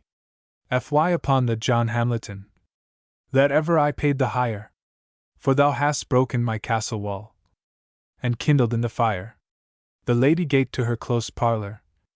The fire fell about her head. She took up her children thre, saith, babes, we are all dead. Then bespake the high steward, that is of high degree, saith, Lady Gay, you are in close, whether ye fight or flee. Lord Hamilton dreamed in his dream, in Carville where he lay, his Halley were all afire, his lady slain or day. Busk and bound, my merry men all, even and go ye with me, for I dreamed that my hall was on fire, my lady slain or day. He busked him and bound Hym, and like a warty knight, and when he saw his hall burning, his heart was no deli light. He set a trumpet till his mouth, he blew as it pleased his grace. 20 score of Hamiltons was light about the place. Had I known as much yesternight as I do today, Captain Care and all his men should not have gone so quite. Fie upon the Captain Care, and all thy bloody band, thou hast slain my Lady Gay, more worth than all thy land. If thou had aught any ill will, he saith, thou should have taken my life, and have saved my children thre, all and my lovesome wife. Sir Patrick Spence. The text is taken from Percy's Relics, 1765, Volume 1, page 71, given from 2 ms. Copies, transmitted from Scotland. Hurd had a very similar ballad, which substitutes a Sir Andrew Wood for the hero. The version of this ballad printed in most collections is that of Scott's minstrelsy, Sir Patrick Spens being the spelling adopted. 3. Scott compounded his ballad of 2 manuscript copies and a few verses from recitation, but the result is of unnecessary length. The text. Ms. 3. The story. Much labor has been expended upon the question whether this ballad has an historical basis or not. From Percy's ballad, the present text, we can gather that Sir Patrick Spens was chosen by the king to convey something of value to a certain destination, and later versions tell us that the ship is bound for Norway, the object of the voyage being either to bring home the King of Norway's daughter, or the Scottish king's daughter, or to take out the Scottish king's daughter to be queen in Norway. The last variation can be supported by history, Margaret, daughter of Alexander III of Scotland, being married in 1281 to Eric, King of Norway. Many of the knights and nobles who accompanied her to Norway were drowned on the voyage home. The story. 3. However, we need not elaborate our researches in the attempt to prove that the ballad is historical. It is certainly of English and Scottish origin, and has no parallels in the ballads of other lands. Half o'er to Aberdour, i.e. halfway between Aberdour and Buchan and the coast of Norway, lies the island of Papastranzi, on which there is a tumulus called the Earl's Knoll, but the tradition, that this marks the grave of Sir Patrick Spens, is in all probability a modern invention. Sir Patrick Spens. The king sits in Dunfermline town, drinking the blood-red wine. O war will I get a good sailor to sail this ship of mine? Up and spak and Eldon nicked, sat at the king's richt knee. Sir Patrick Spens is the best sailor that sails upon the sea. The king has written a braid letter, and signed it wi' his hand, and sent it to Sir Patrick Spens. Was walking on the sand. The first line that Sir Patrick read, aloud locht he. The next line that Sir Patrick read, the tear blinded his ee. Oh, wha is this has done this dade? This ill dade down to me, to send me out this time o' the year, to sail upon the sea. Mac haste, my merry men all. Our good ship sails the morn. O say na sae my master dare, for I fire a deadly storm. Late yestreen I saw the new moon, why the auld moon in her arm. And I fire, my dear master, that we will come to harm. O our Scots nobles wr richt laith, to weet their corkhild scoan. Bot lang o'er the play wr played, Their hats they swam aboon. O lang, lang may their ladies sit. Why their fans into their hand. Or are they se Sir Patrick Spence, comes sailing to the land. O lang, lang may the ladies stand. Why their gold kerns in their hair. Waiting for their ein dare lords. For they'll se thame na mere. Half o'er to Aberdour. It's 50 fathom deep. And there lies Guid Sir Patrick Spence. Why the Scots lords at his fight. Flodden Field. The text is from Thomas Deloney's Pleasant History of John Winchcombe, for the 8th edition of which, in 1619, is the earliest known. In disgrace of the suits, says Deloney, and in remembrance of the famous achieved history, the Commons of England made this song, which to this day is not forgotten of many. I suspect it was Deloney himself rather than the Commons of England who made this song. A variant is found in additional MS. 32,380 in the British Museum, a statement which might be of interest if it were not qualified by the edition formerly in the possession of J. Payne Collier. That egregious antiquary took the pains to fill the blank leaves of a 16th-century manuscript with ballads either copied from their original sources, as this from Deloney, or forged by Collier himself. He then made a transcript in his own handwriting, ad. MS. 32,381, and finally printed selections. In the present ballad he has inserted 2 or 3 verses of his own, otherwise the changes from Deloney's ballad are slight. The text. 4. Mess. A very long ballad on the same subject is in the Percy Folio, and similar copies in Harleian Mrs. 293 and 367. Another is Scottish Field, also in the Percy Folio. MSS. The story. Leslie says in his history, this battle was called the Field of Flodden by the Scotsmen and Bramstone, 8, by the Englishmen, because it was stricken on the hills of Flodden beside a town called Branxton, and was stricken the 9th day of September, 1513. The story. The ballad follows history closely. Lord Thomas Howard, 6, uncle to the Queen, escorted her to Scotland in 1503. This is ground enough, says Child, for the ballad's making him her chamberlain 10 years later. Jack with a feather, 12, is a contemptuous phrase directed at King James's rashness. Flodden Field. King Jamie hath made a vow. King. Keep it well if he may. That he will be at lovely London. Upon St. James's Day. Upon St. James's Day at noon. At fair London will I be. And all the lords in merry Scotland. They shall dine there with me. Then bespake good Queen Margaret. The tears fell from her eye. Leave off these wars, most noble king. Keep your fidelity. The water runs swift and wondrous deep, from bottom unto the brim. My brother Henry hath men good enough. England is hard to win. Away, quoth he, with this silly fool. In prison fast let her lie. For she is come of the English blood, and for those words she shall die. With that bespake Lord Thomas Howard, the Queen's chamberlain that day. If that you put Queen Margaret to death, Scotland shall rue it alway.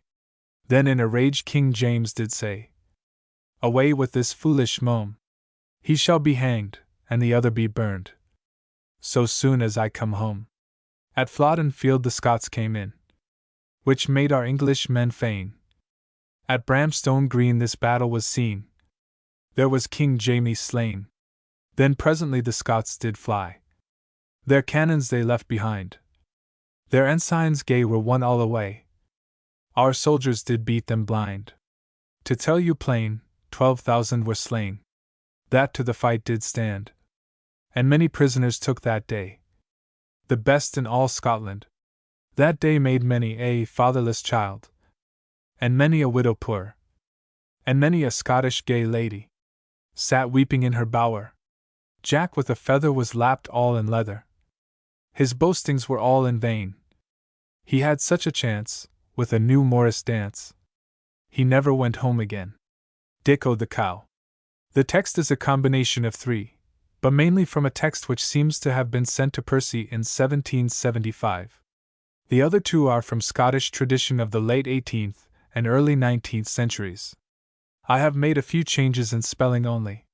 The ballad was certainly known before the end of the 16th century, as Thomas Nash refers to it in 1596. Dick of the Cow, that mad demilance northern borderer, who plad his prizes with the Lord Iaki so browly, Nash's Works, edition R. B. Macaro, 3. Page 5. Dick at the Caw occurs in a list of penny merriments printed for, and sold by, Philip Brooksby, about 1685. The text. The story is yet another of the border ballads of the Armstrongs and Liddesdale, and tells itself in an admirable way. The story. The cow, of course, cannot refer to cattle, as the word would be kai. Possibly it means broom, or the hut in which he lived. See Murray's Dictionary, and CP 9. Billy means brother, hence the quaint Billy Willie. It is the same word as bully, used of Bottom the Weaver, which also occurs in the Ballad of Buick and Graham, 5. See page 102 of this volume. Page 102. Dick o' the Cow. Now Liddesdale has long lain in. Now. F.A. la. There is no riding there at a. F.A. la. Their horse is growing so litter and fat, that are lazy in the esta. F.A. la diddle. Then John Armstrong to Willie can say, Billy, a riding then will we. England and us has been long at a feed. Perhaps we may hit of some booty. Then they're calmed on to Hutton Hall. They raid that proper place about. But the laird he was the wiser man, for he had left nae gear without. Then he had left nae gear to steal, except 6 sheep upon a lea. Says Johnny, I'd a rather in England die, before their 6 sheep goed to Liddesdale with me. But how cowed they the man we last with met, Billy, as we came over the knowe? That same he is an innocent fool, and some men calls him Dick o' the Cow. That fool has 3 as good kine of his own, as is in a Cumberland. Billy, quoth he, betide my life, betide my death, these 3 kine shall go to Liddesdale with me. Then they're calmed on to the poor fool's house, and they have broken his walls so wide. They have loosed out Dick o' the Cow's kine 3, and ta'en 3 correlets off his wife's bed. Then on the morn, when the day grew light, the shouts and cries rose loud and high. Hold thy tongue, my wife, he says, and of thy crying let me be. Hold thy tongue, my wife, he says, and of thy crying let me be. And I that where thou wants a cow, good sooth that I shall bring thee 3. Then Dick's calmed on to lord and master, and I what a dreary fool was he. Hold thy tongue, my fool, he says, for I may not stand to jest with thee. Shame speed o' your jesting, my lord, quo Dicky, for nae such jesting grees with me. Liddesdale has been in my house this last night, and they have ta'en my 3 kine from me. But I may nae langer in Cumberland dwell, to be your poor fool and your leal, unless ye give me leave, my lord, to go to Liddesdale and steal. To give thee leave, my fool, he says, thou speaks against mine honor and me. Unless thou give me thy troth and thy right hand, thou else steal frae none but them that esta from thee. There is my troth and my right hand. My head shall hing on Harrowby. I'll never crows Carlisle sands again, if I steal frae a man but them that esta frae me. Dicky has ta'en leave at lord and master, and I what a merry fool was he. He has bought a bridle and a pair of new spurs, and has packed them up in his breek thigh. Then Dicky's come on for Puddinburn, even as fast as he may dry. Dicky's come on for Puddinburn, where there was 30 Armstrongs and 3. What's this calmed on me, quo Dick? What meikle ways this happened on me, quo he? Where here is but an innocent fool, and there is 30 Armstrongs and 3, yet he's calmed up to the hall among them all. So WL he became his courtesy. Well may ye be, my good laird's jock. But the deal bless all your company. I'm come to plain of your man fair Johnny Armstrong, and sign his Billy Willie, quo he. How they have been in my house this last night, and they have ta'en my 3 ky frae me. Quo Johnny Armstrong, will him hang? Nay, then quo Willie, will him slay. But up bespake another young man. We'll knit him in a fornocked sheet. Give him his burden of bats, and let him gie. Then up bespake the good laird's jock, the best fire in the company. Sit thy way down a little while, Dick, and a pace of thine own cow's hoff I'll give to thee. But Dickie's heart it grew so great, that never a bit of it he'd doubt to eat. But Dickie was war of ane auld peat house, where there all the night he thought for to sleep. Then Dickie was war of that auld peat house, where there all the night he thought for to ly. And of the prayers the poor fool prayed was, I wish I had a mence for my own 3 kye. Then it was the use of Puddinburn, and the house of Mangertown, all highly. These that came not at the first call, they got no more meat till the next meal. The lads, that hungry and ivery was, above the door-head they flanged the key. Dickie took good notice to that. Says, there's a booty yonder for me. Then Dickie's gane into the stable, where there stood 30 horse and 3. He has tied them a with st merry knot. All these horse but barely 3. He has tied them a with st merry knot. All these horse but barely 3. He has Lupin on one, taken another in his hand. And out at the door and gane is Dickie. Then on the morn, when the day grew light, the shouts and cries rose loud and high. What's that thief? Quo the good laird's jock. Tell me the truth and the verity. What's that thief? Quo the good laird's jock. See unto me ye do not lie. Dicko the cow has been in the stable this last nicht, and has my brother's horse and mine frae me. You wad never be telled it, quo the laird's jock. Have ye not found my tales fu leal? You wad never out of England bide, till crooked and blind and a wad steal. But will thou lend me thy bay, fair John Armstrong can say? There's nae may horse loose in the stable but he, and I'll either bring ye Dicko the cow again, or the day is come that he must die. To lend thee my bay, the laird's jock can say. He's both worth gold and good money. Dicko the cow has a way twa horse. I wish no thou should make him 3. He has ta'en the laird's jack on his back, the twa handed sword that hang luff by his thigh. He has ta'en the steel cap on his head, and on is he to follow Dickie. Then Dickie was not a mile off the town. I wad a mile but barely 3, till John Armstrong has o'erta'en Dicko the cow, hand for hand on Canopy Lee. Abide thee, bide now, Dickie, then. The day is come that thou must die. Dickie looked o'er his left shoulder. Johnny, hast thou any mo in thy company? There is a preacher in our chapel, and of the lelang day teaches he. When day is gane, and night is come, there's never a word I mark but 3. The first and second's faith and conscience. The third is, Johnny, take heed of thee. But what faith and conscience had thou, traitor, when thou took my 3 kye frae me? And when thou had ta'en my 3 kye, thou thought in thy heart thou was no wel sped. But thou sent thy Billy Willie o'er the knowe, and he took 3 correlets off my wife's bed.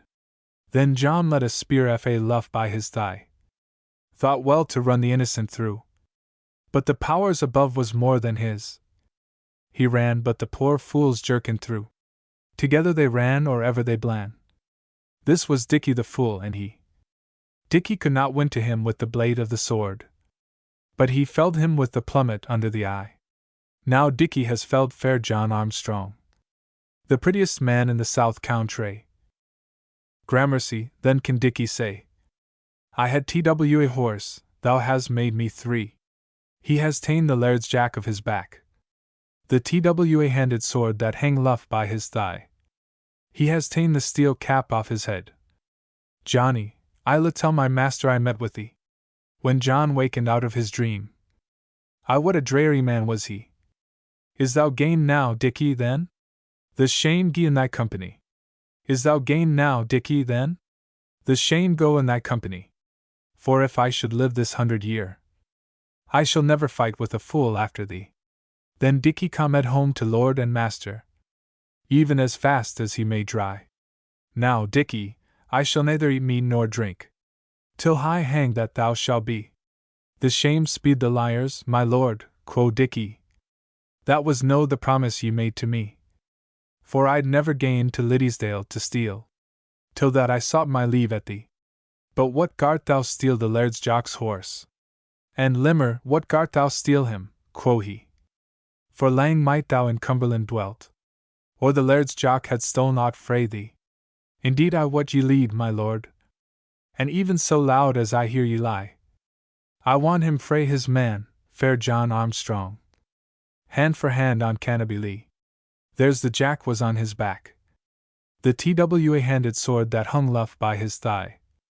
There's the steel cap was on his head. I have a these takens to let you see. If that be true thou to me telephones. I trow thou dare not tell a lie. I'll give thee £20 for the good horse. WL Telden thy cloak lap shall be. And I'll give thee one of my best milk kye. To maintain thy wife and children 3. And that may be as good, I think, as ony TWA o' thine might be.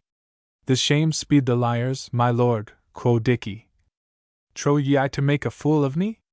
I'll either have £30 for the good horse, or else he's gie to mutton fair why me. Then he has given him £30 for the good horse, all in gold and good money. He has given him one of his best milk kye, to maintain his wife and children 3. Then Dickie's come down through Carlisle town, even as fast as he may dry. The first of men that he with met was my lord's brother, by life Glazenberry. Well may ye be, my good Ralph Scroop. Welcome, my brother's fool, quo he. Where did thou get fair Johnny Armstrong's horse? Where did I get him but steal him, quo he. But will thou sell me fair Johnny Armstrong's horse? And Billy, will thou sell him to me, quo he. Aye, and thou tell me the money on my cloak lap. For there's not 1 farthing I'll trust thee. I'll give thee £15 for the good horse. WL told on thy cloak lap shall be. And I'll give thee one of my best milk kye, to maintain thy wife and thy children 3. The shame speed the liars, my lord, quo Dick. Trow ye I to make a fool of me, quo he. I'll either have £30 for the good horse, or else he's to mutton fair with me. He has given him £30 for the good horse, all in gold and good money.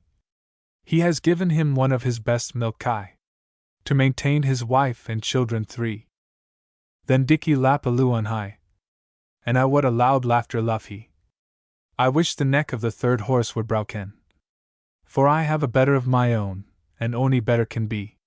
Then Dickie calmed hame to his wife again. Judge ye how the poor fool he sped. He has given her 60 of English pounds, for the 3 auld correlets was ta'en off her bed. Hey, take thee their TWA as good kye. I trow, as all thy 3 might be. And yet here is a white-footed nag. I think he'll carry both thee and me. But I may no langer in Cumberland dwell. The Armstrongs they'll hang me high. But Dickie has ta'en leave at lord and master. And Berg under Stainmere there dwells Dickie. Sir Hugh in the Grime's downfall. The text given here is comparatively a late one, from the Roxbiggie collection 3. 456.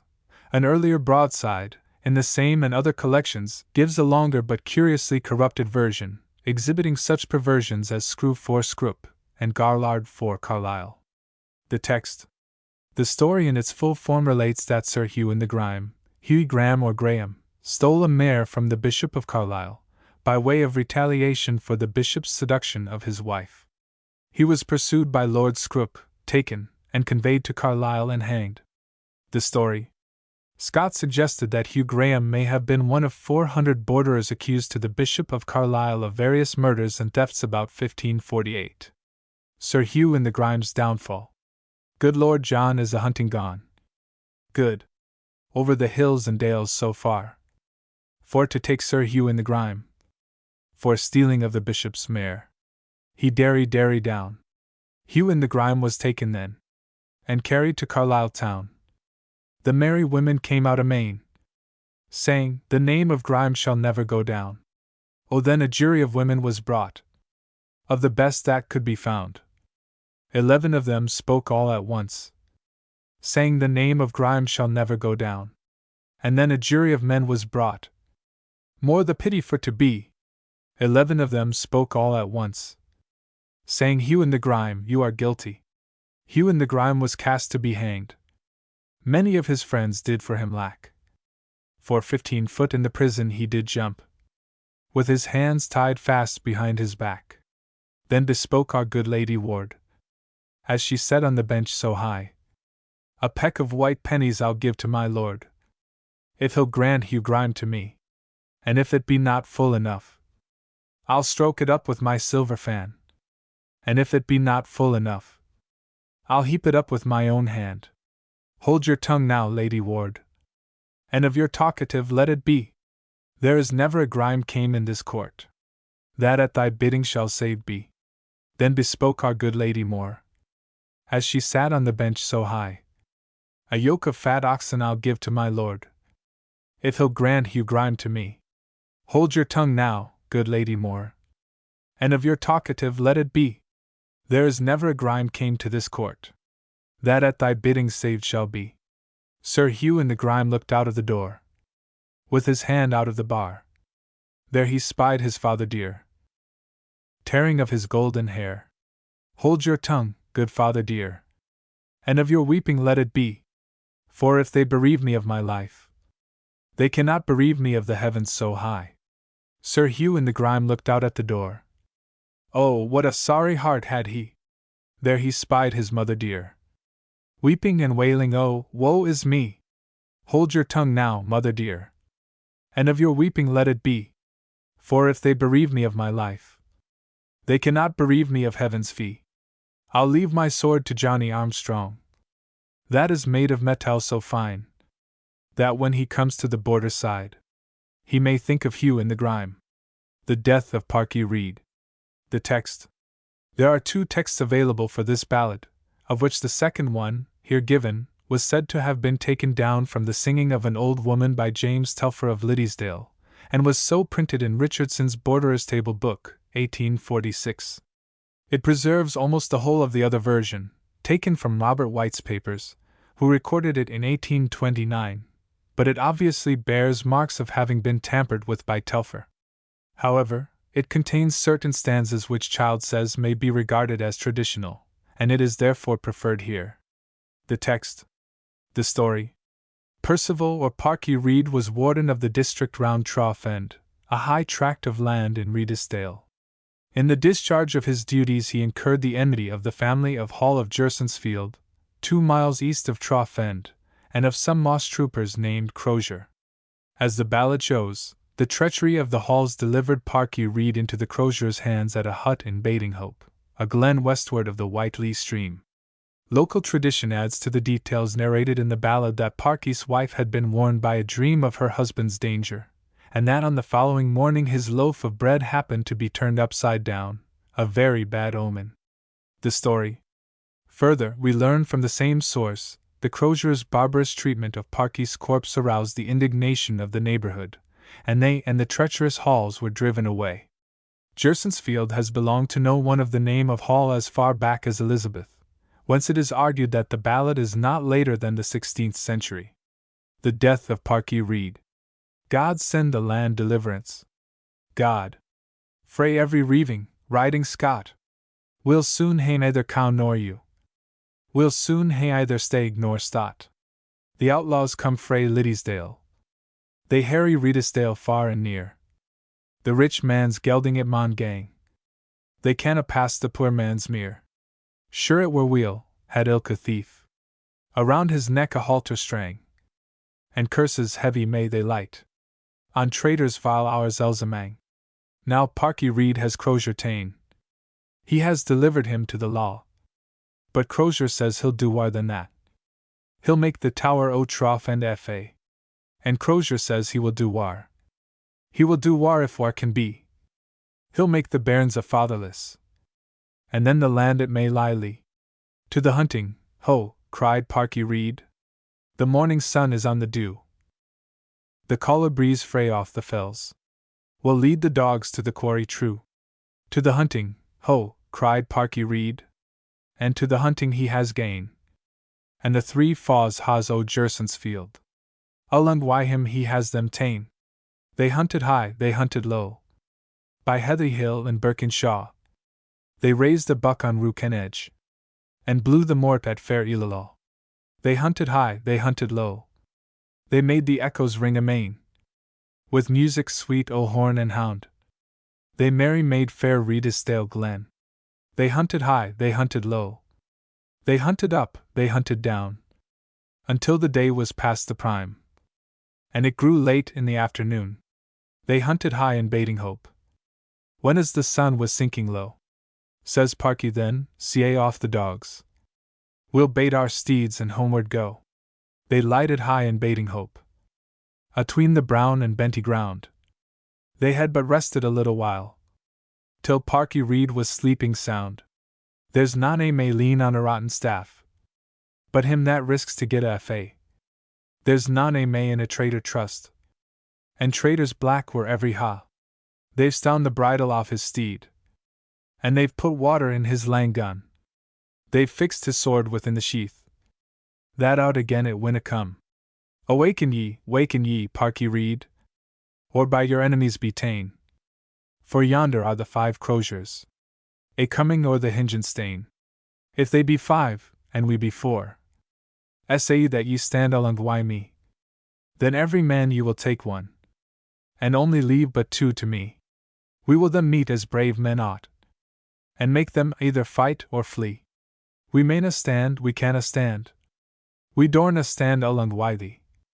The croziers haud thee at a feud, and they wad kill baith thee and we. Oh, turn thee, Johnny ha. Oh, turn thee, man, and fight why me, when ye come to trough end again. My good black nag, I will gi'e thee. He cost full £20 o' gowd, atween my brother John and me. I mayna turn, I canna turn. I dorna turn and fight why thee. The croziers haud thee at a feud, and they wad kill baith thee and me. Oh, turn thee, Willie ha. Oh, turn thee, man, and fight why me, when ye come to trough end again. A yoke o' owls and I'll gi'e thee. I mayna turn, I canna turn. I dorna turn and fight why thee. The croziers haud thee at a feud, and they wad kill baith thee and me. Oh, turn thee, Tommy ha. Oh, turn now, man, and fight why me, if ever we come to trough end again. My daughter Jean, I'll gi'e to thee. I mayna turn, I canna turn. I dorna turn, and fight why thee. The croziers haud thee at a feud, and they wad kill baith thee and me. Oh, shame upon ye, traitors I wish your hames ye may never see. Ye've stown the bridle off my nag, and I can neither fight nor flee. Ye've stown the bridle off my nag, and ye've put water I my lang gun.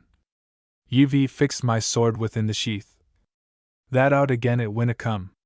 He had but time to cross himsel, a prayer he hadna time to say, till round him came the croziers keen, all right engraved, and in array. We'll met, now, Parky Reed. Thou art the very man we sought. Or lang hae we been in your debt. Now will we pay you as we ought. We'll pay thee at the nearest tree, where we shall hang thee like a hound. Brave Parky rised his vanted sword, and felled the foremost to the ground. Aulake, and way for Parky Reed. Aulake, he was an unarmed man, for weapons pierced him all at once, as they assailed him there and then. They fell upon him all at once. They mangled him most cruelly. The slightest wound might caused his deed, and they hae gi'en him 33. They hacked off his hands and feet, and left him lying on the lea. Now, Parky Reed, we've paid our debt. Ye canna weel dispute the tale, the croziers said, and off they rade. They rade the airt o' Liddesdale. It was the hour o' gloaming grey, when herds come in frae fald and pen. A herd he saw a huntsman lie.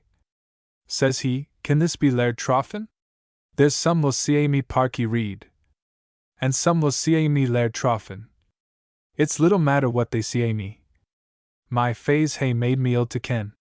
There's some will see me Parky Reed, and speak my praise in tower and town. It's little matter what they do now. My lifeblood ruds the heather brown. There's some will see me Parky Reed, and of my virtues say and sing. I would much rather have just now a draught o' water frae the spring. The herd flung aff his clout shoon, and to the nearest fountain ran. He made his bonnet serve a cup, and won the blessing o' the dying man. Now, honest herd, you maun do mair. You maun do mair as I you tell. You maun bear tidings to trough end, and bear likewise my last farewell. A farewell to my wedded wife. A farewell to my brother John, wha sits into the trough end tower. Why heart as black as any stone. A farewell to my daughter Jean. A farewell to my young sons 5. Had they been at their father's hand, I had this night been man alive. A farewell to my followers and a my neighbours good at need. Bid them think how the treacherous Hawes betrayed the life o' Parky Reid. The Laird o' Clennell bears my bow. The Laird o' Brandon bears my brand. Weener they ride at the border side. They'll mind the fate o' the Laird trough end. Buick and Graham. The text is from several broadsides and chapbooks, but mainly depends on a stall copy entitled The Song of Buick and Graham, approximately dated 1740. Sir Walter Scott considered this ballad remarkable, as containing probably the very latest allusion to the institution of brotherhood in arms, c. 14, and the use of the word bully. But Child strongly suspects there was an older and better copy than those extant, none of which is earlier than the 18th century. The text. The story is concerned with 2 fathers, who boast about their sons, and cause the 2 lads to fight. Christy Graham is faced with the dilemma of fighting either his father or his brother in arms, and decides to meet the latter. But should he kill his friend, he determines not to return alive. Young Buick takes a similar vow. They fight 2 hours, and at last an awkward stroke kills Buick, and Christy falls on his sword. The 2 fathers lament, and the ballad singer finishes by putting the blame on them. The story. Buick and Graham. Old Graham he is to Carlisle gone. Old. Where Sir Robert Buick there met he. In arms to the wine they are gone, and drank till they were both merry. Old Graham he took up the cup, and said, Brother Buick, here's to thee, and here's to our 2 sons at home, for they live best in our country. Nay, were thy son as good as mine? And of some books he could but read, with sword and buckler by his side, to see how he could save his head. They might have been called 2 bold brethren, wherever they did go or ride. They might have been called 2 bold brethren. They might have cracked the border side. Thy son is bad, and is but a lad, and bully to my son cannot be. For my son Buick can both write and read, and sure I am that cannot he. I put him to school, but he would not learn. I bought him books, but he would not read. But my blessing he's never have, till I see how his hand can save his head. Old Graham called for an account, and he asked what was for to pay. There he paid a crown, so it went round, which was all for good wine and hay. Old Graham is into the stable gone, where stood 30 good steeds and 3. He's taken his own steed by the head, and home rode he right wantonly. When he came home, there did he espy a loving sight to spy or see. There did he espy his own 3 sons. Young Christy Graham, the foremost was he. There did he espy his own 3 sons. Young Christy Graham, the foremost was he. Where have you been all day, father? That no counsel you would take by me? Nay, I have been in Carlisle town, where Sir Robert Buick there met me. He said thou was bad, and called thee a lad, and a baffled man by thou I be. He said thou was bad, and called thee a lad, and bully to his son cannot be. For his son Buick can both write and read, and sure I am that cannot thee. I put thee to school, but thou would not learn. I bought thee books, but thou would not read. But my blessing thou'st never have, till I see with Buick thou can save thy head. Oh, pray forbear, my father dear, that ever such a thing should be. Shall I venture my body in field to fight with a man that's faith and troth to me? What's that thou say'st, thou limmer loon? Or how dare thou stand to speak to me? If thou do not end this quarrel soon, here is my glove, thou shalt fight me. Christy stooped low unto the ground, Unto the ground, as you'll understand. O father, put on your glove again. The wind hath blown it from your hand. What's that thou say'st, thou limmer loon? Or how dare thou stand to speak to me? If thou do not end this quarrel soon, here is my hand, thou shalt fight me. Christy Graham is to his chamber gone, and for to study, as well might be, whether to fight with his father dear, or with his bully Buick he. If it be my fortune my bully to kill, as you shall boldly understand, in every town that I ride through, they'll say, there rides a brotherless man. Nay, for to kill my bully dear, I think it will be a deadly sin. And for to kill my father dear, the blessing of heaven I ne'er shall win. Oh, give me your blessing, father, he said, and pray well for me for to thrive. If it be my fortune my bully to kill, I swear I'll ne'er come home alive. He put on his back a good plate jack, and on his head a cap of steel, with sword and buckler by his side. O gin he did not become them well. Oh, fare thee well, my father dear, and fare thee well, thou Carlisle town. If it be my fortune my bully to kill, I swear I'll ne'er eat bread again. Now we'll leave talking of Christy Graham, and talk of him again believe. But we will talk of bonny Buick, where he was teaching his scholars 5.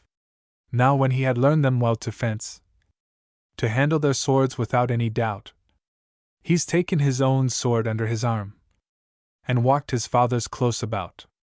He looked between him and the sun, to see what Farleys he could see. There he spied a man with armor on, as he came riding over the lea. I wonder much what man yon be, that so boldly this way does come. I think it is my nighest friend. I think it is my bully Graham. Oh welcome, bully Graham. O man, thou art my dear, welcome. O man, thou art my dear, welcome. For I love thee best in Christendom. Away, away, O bully Buick, and of thy bullyship let me be. The day is come I never thought on. Bully, I'm come here to fight with thee. Oh no! Not so, O bully Graham, that e'er such a word should spoken be. I was thy master, thou was my scholar, so well as I have learned thee. My father he was in Carlisle town, where thy father Buick there met he. He said I was bad, and he called me a lad, and a baffled man by thou I be. Away, away, O bully Graham. And of all that talk, man, let us be. We'll take 3 men of either side, to see if we can our fathers agree. Away, away, O bully Buick, and of thy bullyship let me be. But if thou be a man, as I trow thou art, come over this ditch and fight with me. Oh no, not so, my bully Graham, that e'er such a word should spoken be. Shall I venture my body in field to fight with a man that's faith and troth to me? Away, away, O bully Buick, and of all that care, man, let us be. If thou be a man, as I trow thou art, come over this ditch and fight with me. Now, if it be my fortune thee, Graham, to kill, as God's wills, man, it all must be. But if it be my fortune thee, Graham, to kill, 'tis home again I'll never gie. Thou art then of my mind, bully Buick, and sworn brethren will we be. If thou be a man, as I trow thou art, come over this ditch and fight with me. He flang his cloak from off his shoulders, his psalm book out of his hand flung he. He clapped his hand upon the hedge, and o'er a lap he right wantonly. When Graham did see his bully come, the salt tear stood long in his eye. Now needs must I say that thou art a man, that dare venture thy body to fight with me. Now I have a harness on my back. I know that thou hath none on thine, but as little as thou hath on thy back, sure as little shall there be on mine. He flang his jack from off his back, his steel cap from his head flang he. He's taken his sword into his hand, he's tied his horse unto a tree. Now they fell to it with 2 broadswords. For 2 long hours fought Buick and he. Much sweat was to be seen on them both, but never a drop of blood to see. Now Graham gave Buick an awkward stroke surely struck he. He struck him now under the left breast. Then down to the ground as dead fell he. Arise, arise, O bully Buick. Arise, and speak 3 words to me. Whether this be thy deadly wound, or God and good surgeons will mend thee. O horse, O bully Graham. And pray do get thee far from me. Thy sword is sharp, it hath wounded my heart. And so no further can I gie. O horse, O bully Graham. And get thee far from me with speed. And get thee out of this country quite, that none may know who's done the deed. Oh, if this be true, my bully dear, the words that thou dost tell to me, the vow I made, and the vow I'll keep, I swear I'll be the first to die. Then he stuck his sword in a mouty hill, where he lapped 30 good foot and 3. First he bequeathed his soul to God, and upon his own sword point lap he. Now Graham he was the first that died. And then came Robin Buick to see. Arise, arise, O son, he said, for I see thou'st won the victory. Arise, arise, O son, he said, for I see thou'st won the victory. Father, could ye not drunk your wine at home, and let 10 me and my brother be? Nay, dig a grave both low and wide, and in it us 2 pray bury. But bury my bully Graham on the sunside, for I'm sure he's won the victory. Now we'll leave talking of these 2 brethren in Carlisle town where they lie slain, and talk of these 2 good old men, where they were making a pitiful moan. With that bespoke now Robin Buick. O man, was I not much to blame? I have lost one of the liveliest lads that ever was bred unto my name. With that bespoke my good Lord Graham. O man, I have lost the better block. I have lost my comfort and my joy. I have lost my key, I have lost my lock. Had I gone through all Latterdale, and 40 horse had set on me, had Christy Graham been at my back, so well as he would guarded me, I have no more of my song to sing, but 2 or 3 words to you I'll name. But 'twill be talked in Carlisle town, that these 2 old men were all the blame. The fire of Friendrot.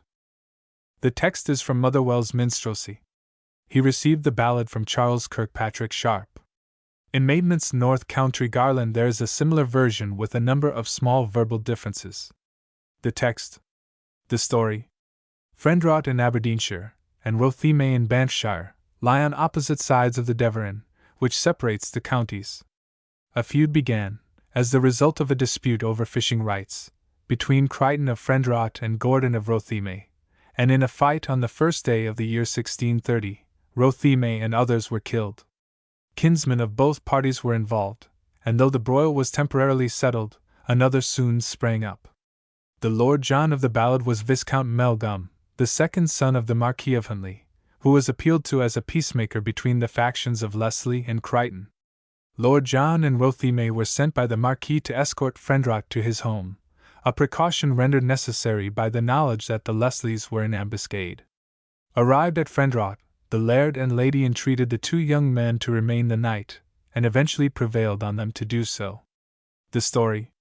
However, though it was long disputed whether the fire was an accident or not, it seems that the ancient grudge against Rothieme moved Friendrot to sacrifice a great quantity of silver, both coined and uncoined, in the firing of his house for the sake of burning Rothieme. Sophia Hay, 25, was the daughter of the Earl of Errol, and Viscount Melgum's wife. The last 2 lines of the ballad are not easily explained, as the lady is recorded to have been deeply attached to her husband, but it is possible that they have been inserted from a similar stanza in some other ballad. The Fire of Friendrot. The 18th of October. A dismal tale to hear. How good Lord John and Rothieme was both burnt in the fire, when steeds was saddled and well bridled, and ready for to ride. Then out it came her false Friendrot, inviting them to bide. Said, stay this night until we sup, the morn until we dine. 'Twill be a token of good greement, 'twixt your good lord and mine. We'll turn again, said good Lord John. But no, said Rothieme, my steed's trepanned, my bridle's broken. I fear the day I'm fey. When mass was sung, and bells was rung, and all men bound for bed. Then good Lord John and Rotheme in one chamber was laid. They had not long cast off their clothes, and were but now asleep, when the weary smoke began to rise, likewise the scorching heat. O waken, waken, Rotheme! O waken, brother dear, and turn you to our Saviour. There is strong treason here. When they were dressed in their clothes, and ready for to bound, the doors and windows was all secured, the roof tree burning down. He did him to the wire window, as fast as he could gang. Says wait to the hands put in the stanchions, for out we'll never win. When he stood at the wire window, most doleful to be seen, he did espy her lady friend Rot, who stood upon the green. Cried mercy, mercy, lady friend Rot. Will ye not sink with sin? For first your husband killed my father, and now you burn his son. O then outspoke her lady friend Rot, and loudly did she cry. It were great pity for good Lord John, but none for Rotheme. But the keys are casten in the deep draw well. Ye cannot get away. While he stood in this dreadful plight, most piteous to be seen, there called out his servant Gordon, as he had frantic been. O Lou, my dear master! O Lou, and come to me! I'll catch you in my arms too. 1 foot I will not flee. O Lou, my dear master! O Lou, and come away! I'll catch you in my arms too. But Rotheme may lie. The fish shall never swim in the flood, nor corn grow through the clay, nor the fiercest fire that was ever kindled, twin me and Rotheme. But I cannot, Lou, I cannot come. I cannot win to thee. My head's fast in the wire window, my feet burning from me. My eyes are seething in my head, my flesh roasting also. My bowels are boiling with my blood. Is not that a woeful woe? Take here the rings from my white fingers, that are so long and small, and give them to my lady fair, where she sits in her hall. So I cannot, Lou, I cannot come. I cannot, Lou, to thee. My earthly part is all consumed. My spirit but speaks to thee. Wringing her hands, tearing her hair, his lady she was seen, and thus addressed his servant Gordon, where he stood on the green. O way be to you, George Gordon! An ill death may you die, so safe and sound as you stand there, and my lord bereaved from me. I bade him, Lou, I bade him come. I bade him, Lou, to me. I'd catch him in my arms too. A foot I should not flee. He threw me the rings from his white fingers, which were so long and small, to give to you, his lady fair, where you sat in your hall. Sophia Hay, Sophia Hay. O bonny Sophia was her name. Her waiting maid put on her clothes, but I would she tore them off again. And aft she cried, O Han! Alas! Alas! A sair heart's ill to win. I won a sair heart when I married him, and the day it's well returned again. Geordie. The text is from Johnson's Museum, communicated by Robert Burns. The text. The story. Some editors have identified the hero of the ballad with George Gordon, 4th Earl of Hunley, but upon what grounds it is difficult to see. The story. There are 2 English broadside ballads of the first and second halves respectively of the 17th century, which are either the originals of, or copies from, the Scottish ballad, which exists in many variants. The earlier is concerned with the death of a worthy gentleman named George Still, to a delicate Scottish tune, and the second is called The Life and Death of George of Oxford, to a pleasant tune, called Poor Georgie. One of the Scottish versions has a burden resembling that of George Still. The battle in the north and Sir Charles Hay are not identified. Geordie. There was a battle in the north. There. And nobles there was many. And they Hay killed Sir Charlie Hay. And they laid the white on Geordie. Oh, he has written a lang letter. He sent it to his lady. Ye maun come up to Inbra town, to see what words o' Geordie. When first she looked the letter on, she was both red and rosy, but she had na read a word but twa, till she wallowed like a lily. Gar get to me ray good grey steed. My many a gie why me. For I shall neither eat nor drink, till in Britown shall see me. And she has mounted her good grey steed. Her many a gied why her. And she did neither eat nor drink, till in Britown did see her. And first appeared the fatal block, and signed the ikes to head him, and Geordie Cumin down the stair, and bands o' Erin upon him. But though he was chained in fetters strang, o' Erin and steel sa heavy, there was na ane in the court sa bra man as Geordie. Oh, she's down on her bended knee. I wot she's pale and weary. Oh, pardon, pardon, noble king. And gie me back my dearie.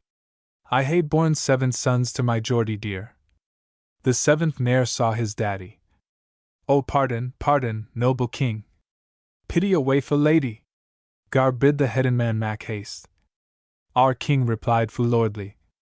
O noble king, tak that's mine. But gie me back my Geordie. The Gordons cam, the Gordons ran. And they were stark and steady. And I the word amang them was Gordons, keep you ready? An aged lord at the king's right hand. Says noble king, but hear me. Gar her tell down £5,000, and gie her back her dearie. Some gie her marks, some gie her crowns, some gie her dollars many. And she's telled down £5,000, and she's gotten again her dearie. She blinked blithe in her Geordie's face. Says dear I bought thee Geordie, but there sud been bloody books on the green, or I had tint my laddie. He clasped her by the middle SMA, and he kissed her lips sa rosy. The fairest flower o' womankind is my sweet bonny lady, the Baron of Brackley. The text is from Alexander Lang's scarce Ancient Ballads, 1822. A similar version occurs in Buchan's Gleanings, 1825. Professor Gummere, in printing the first text, omits 6 stanzas, on the assumption that they represent part of a second ballad imperfectly incorporated. But I think the ballad can be read as it stands below, though doubtless his lady's remark, St. 11, is out of place. The text. The story seems to be a combination of at least 2. An old Baron of Brackley, an honest aged man, was slain in 1592 by caterans or freebooters who had been entertained hospitably by him. In 1666 John Gordon of Brackley began a feud with John Farquharson of Inveary by seizing some cattle or horses, accounts differ, by way of fines due for taking fish out of season. This eventually led to the slaying of Brackley and certain of his adherents. The story. Professor Child suspects a commixture of the 2 episodes in the one ballad, or more probably, a grafting of a later ballad on to an earlier one. The character of the Baron as revealed in the ballad more closely resembles that of the 1592 episode, while the details of the fray are in keeping with the later story. Peggy, the Baron's wife, was Margaret Burnet, cousin to Gilbert, Bishop of Salisbury. After Brackley's death she married again, but not her husband's murderer, as the end of our ballad scandalously suggests. Brackley is near Ballater, about 40 miles west of Aberdeen. The Baron of Brackley. Inveary came down D-side, whistlin' and playin'. Inveary. He was at brave Brackley's yet ere it was Dalwyn. He rapped fu loudly and why a great roar. Cried, come down, Brackley, and open the door. Are ye sleepin', Baron, or are ye wakin'? The sharp swords at your yett will gar your blood spin. Open the yett, Brackley, and let us within, till we on the green turf gar your blood rin. Out spak the brave Baron, or the Castelwa. Are ye come to spule and plunder me, ha? But gin ye be gentlemen, licht and come in. Gin ye drink o' my wine, ye'll nae gar my blood spin. Gin ye be heard witifus, ye may gang by. Ye may gang to the lowlands and steal their fat ky. They're spule like reivers o' wild Kettern clan, who plunder unsparing baith houses and lawn. Gin ye be gentlemen, licht and come in. There's meat and drink I my ha for every man. Gin ye be hired witifus, ye may gang by. Gang down to the lowlands, and steal horse and Kentucky. Up spak his lady, at his back where she lay. Get up, Brackley, and be not afraid. There are but young-haired witifus wide belted plaids. Come kiss me, Peggy, I'll nae langer stay, for I will go out and meet in Veery. But haud your tongue, Peggy, and mak nae sick din, for yon same here witifers will prove themselves men. She called on her Marys, they cam to her hand. Cries, bring me your rocks, lassies, we will them command. Get up, Brakely, and turn back your ky. Or me and me women will them defy. Come forth then, me maidens, and show them some play. We'll fick them, and shortly the cowards will fly. Gin I had a husband, whereas I hae nane, he would nae ly his bed and see his ky ta'en. There's 24 milkwit calves, twallow them ky. In the woods o' Glentanner, it's there they ly. There's goat I the Etnach, and sheep o' the Bray. And it will be plundered by young Invery. Now haud your tongue, Peggy, and gie me a gun. Ye'll see me gie firth, but I'll never come in. Call me brother William, me uncle also. Me cousin James Gordon, we'll mount and we'll go. When Brakely was ready and stood at the closs, he was the bravest on that e'er mounted horse. One all wr assembled o' the Castell Green. No man like brave Brakely was there to be seen. Turn back, brother William, ye are a bridegroom. Why bonny Jean Gordon, the maid o' the mill? Oh, sicken and sob, and she'll soon get her fill. I'm no coward, brother, 'tis ken I'm a man. I'll ficht I your quarrel as lang's I can stand. I'll ficht, my dear brother, why heart and goo will. And so will young Harry that lives at the mill. But turn, me dear brother, and nae langer stay. What'll come o' your lady, gin Brakely they slay? What'll come o' your lady and bonny young son? Oh, what'll come o' them when Brakely is gone? I never will turn, do you think I will fly? But here I will ficht, and here I will die. Strick, dogs, cries Invery, and ficht till ye're slain. For we are 400, ye are but 4 men. Strick, ye proud boaster, your honour is gone. Your lands we will plunder, your castell we'll burn. At the head o' the Etnach the battle began. At Little Auchwelsey they killed the first man.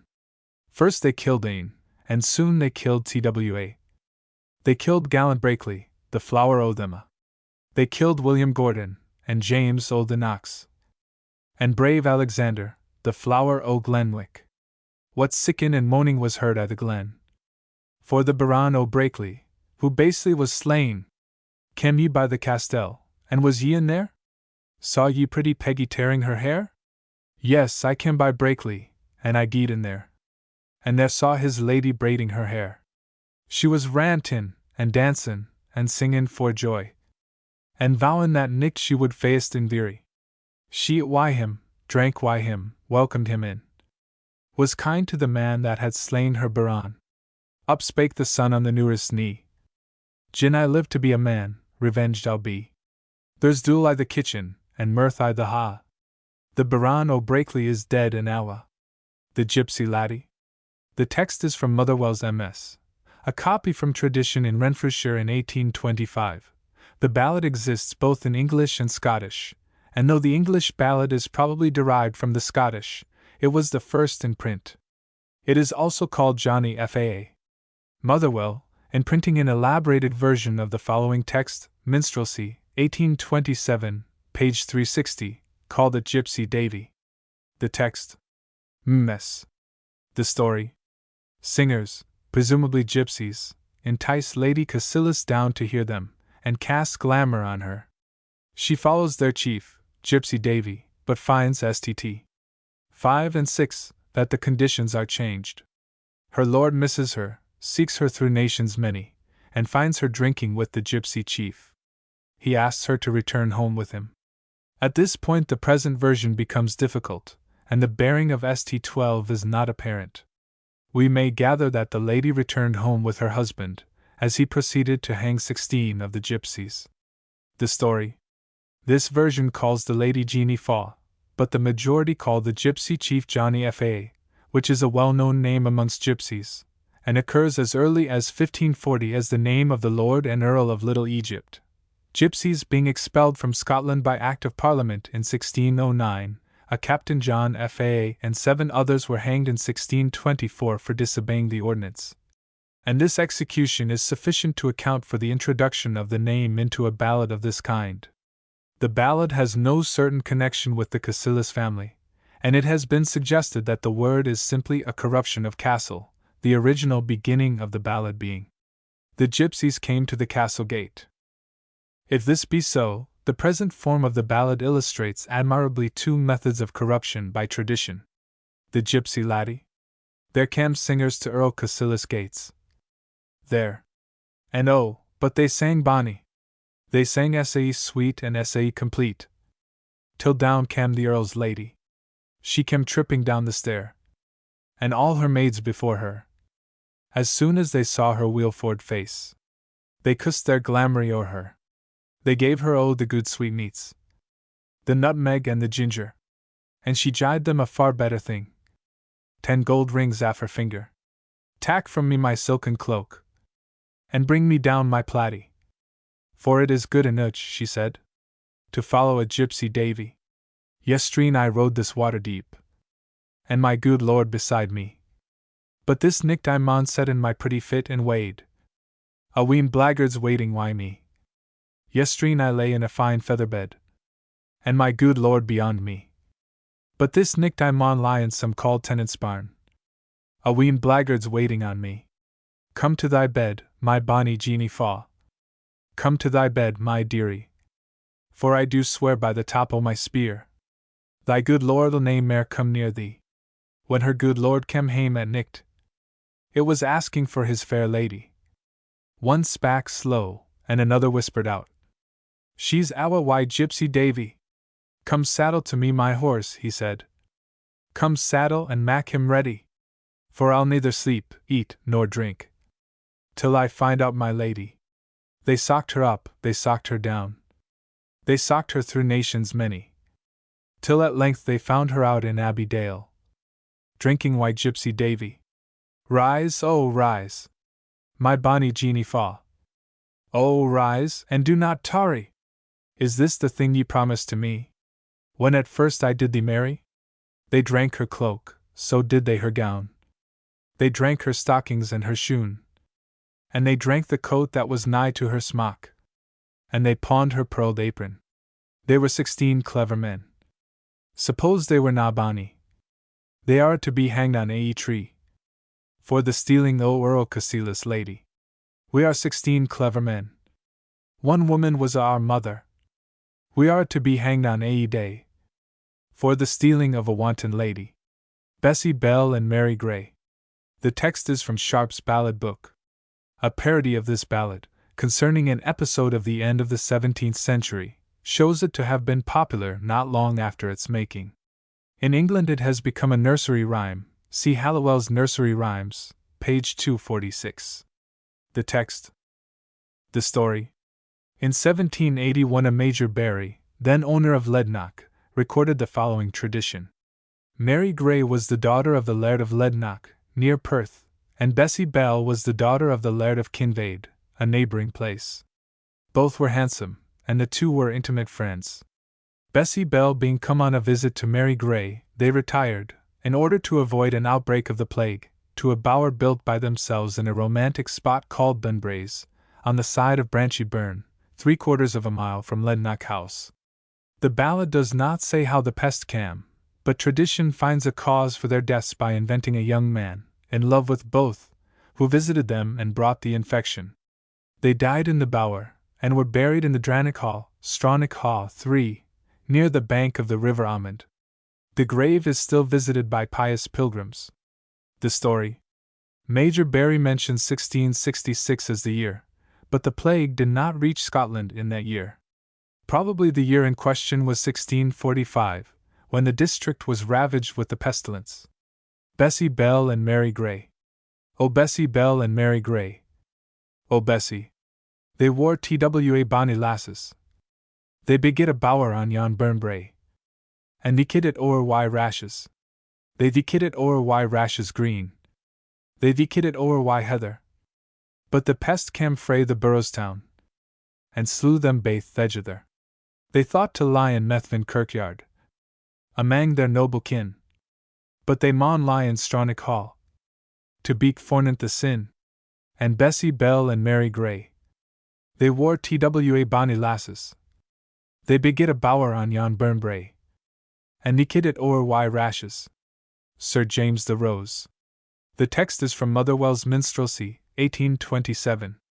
It is based on a stall copy, presumably similar to one preserved by Sir Walter Scott at Abbotsford, combined with a version from recitation, which Child none the less calls well remembered from print. The text. The story has no historical foundation, as far as can be discovered, and for once we have a traditional tale inculcating a moral, though we do not understand why the Narration betrays Sir James to his enemies. The story. Michael Bruce wrote a version of the story of this ballad, which seems to have become more popular than the ballad itself. It may be seen in A. B. Grossart's edition of his works, 1865, page 197. Sir James the Rose. O heard ye of Sir James the Rose? O heard. The young heir of Bewligan? For he has killed a gallant squire, and his friends are out to take him. Now he's gone to the house of Mar, where the Narration was his leman.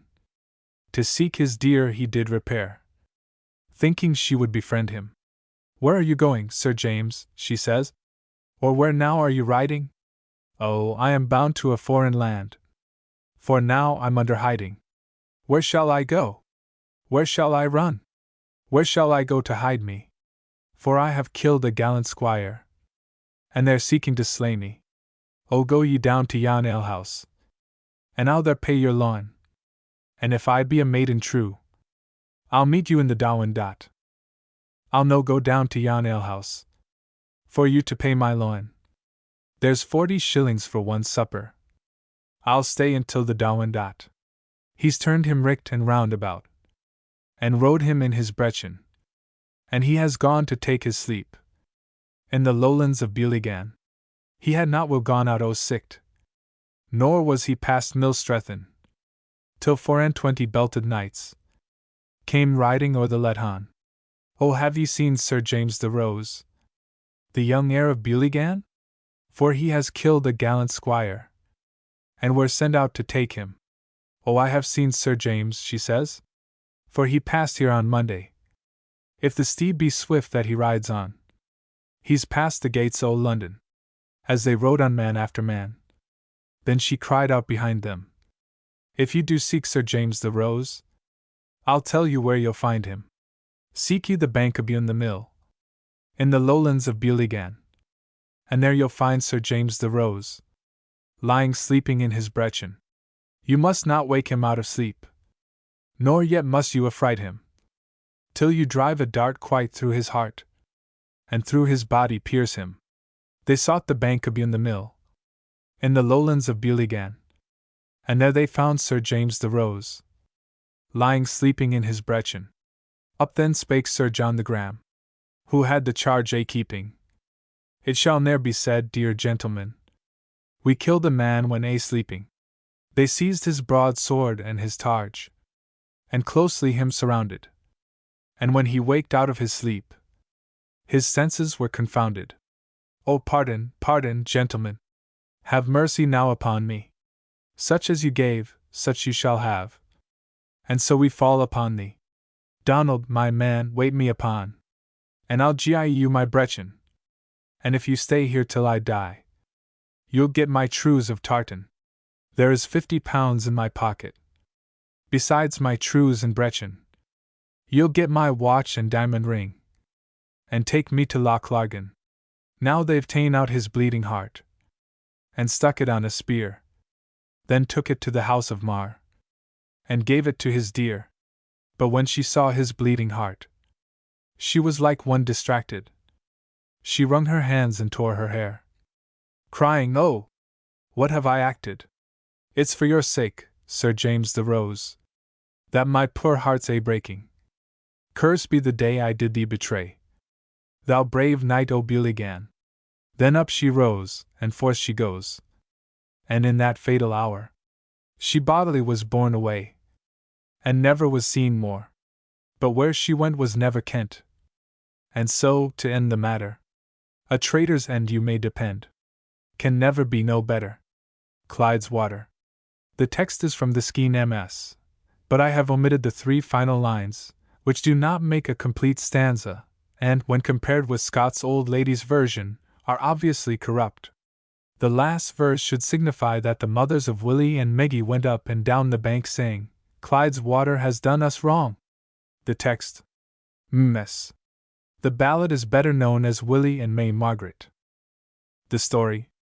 Willie refuses his mother's request to stay at home, as he wishes to visit his true love. The mother puts her molly son, or curse, upon him, but he rides off. Clyde is roaring, but Willie says, "Drown me as I come back, but spare me as I go," which is Marshall's. The story. Parcite dum propero, mergite cum redeo, and occurs in other English broadsides. Meggie will not admit Willie, and he rides away.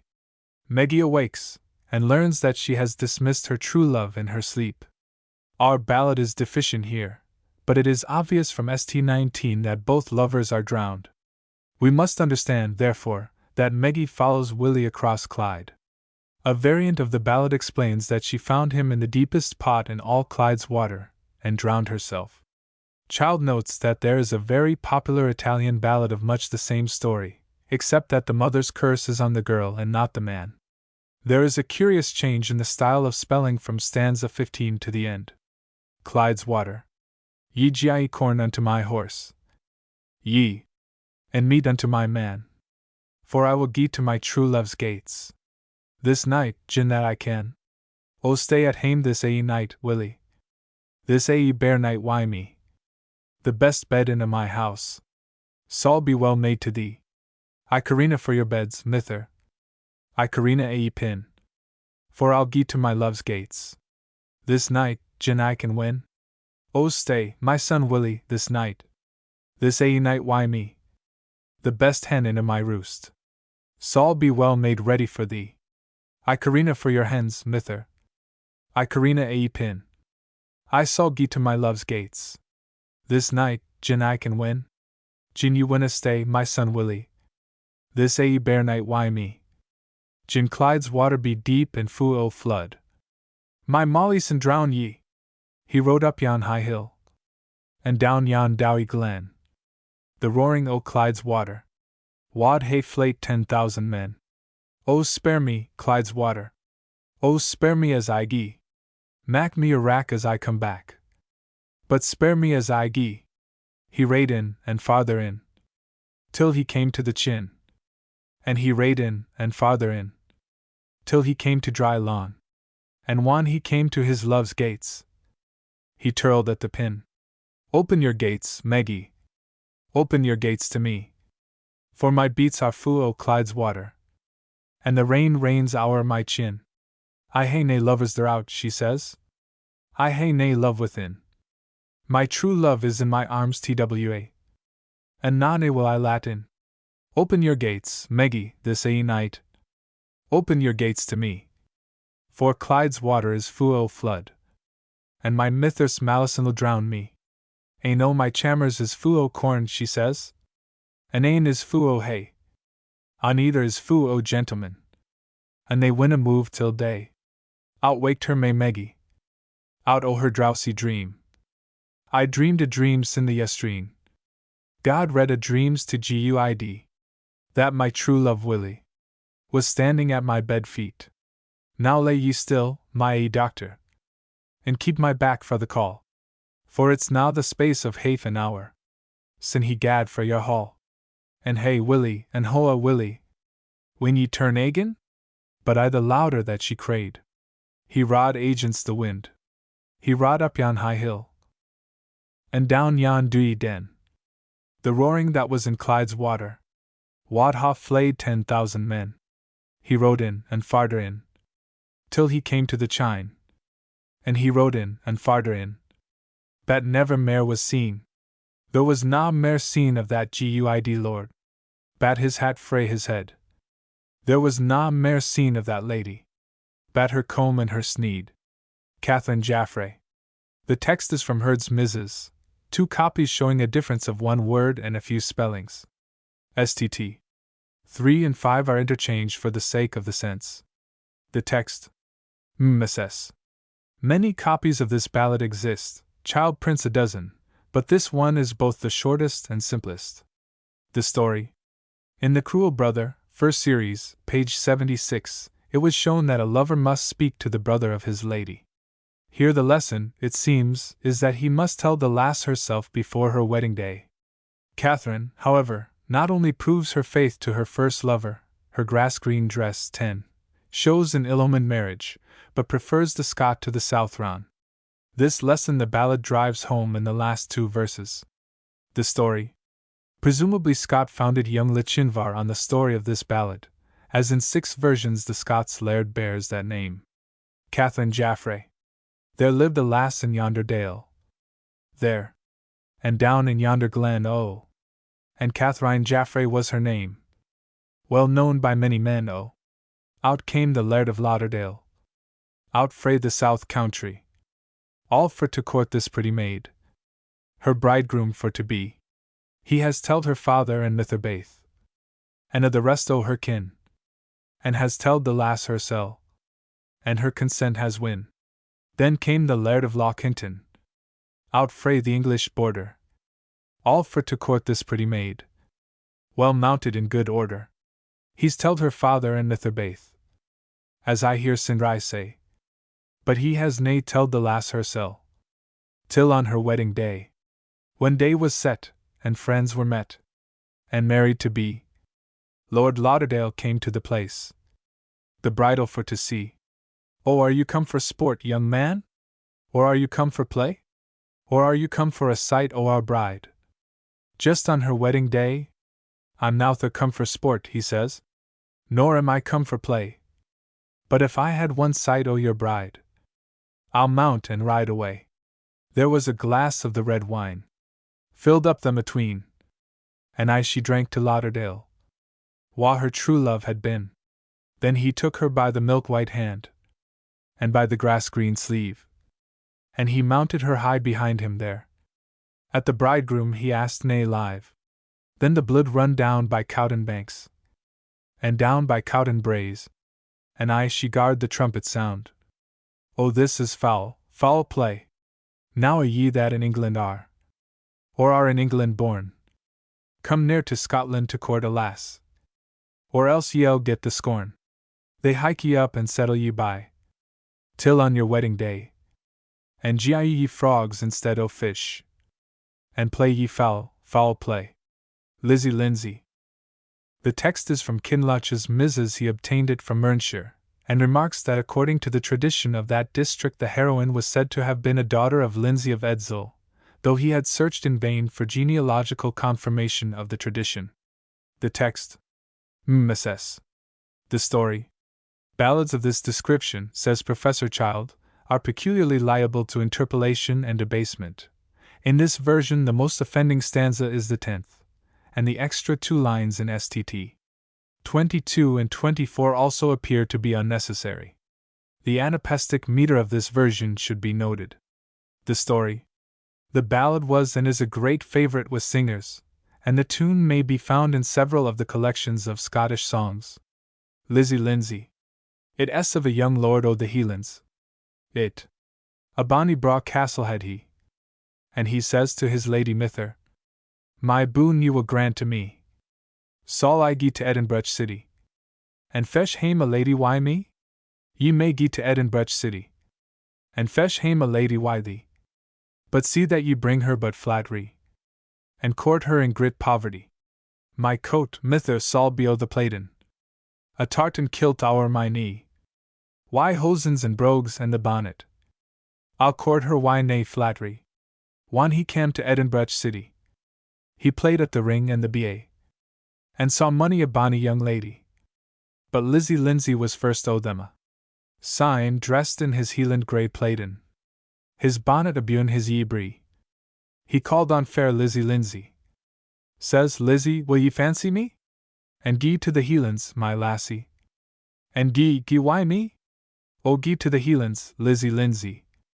I'll feed ye on curds and green whey, and yes ye get a bed o' green bracken. My plaidie will hap thee and me. Yes ye lie in my arms, bonny Lizzie. If ye'll gie to the Hielands wy me. Oh, how can I gie to the Hielands? Or how can I gie wy thee? One I dinna ken where I'm geeing, nor why hae to gie why. My father, he is an auld shepherd. My mither, she is an auld day. My name it is Donald MacDonald. My name I'll never deny. O Donald, I'll gie ye 5 guineas to sit a hour in my room, till I tak aff your ruddy picture. One I hate I'll never think lang. I dinna care for your 5 guineas. It's ye that's the jewel to me. I've plenty o' kye in the Hielands to feed ye why curds and green whey. And yes, ye get a bonny blue plaidie, why red and green strips through it and I'll be the lord o' your dwalling. And that's the best picture ava. And I am laird o' my possessions. The king canna boast o' na mair.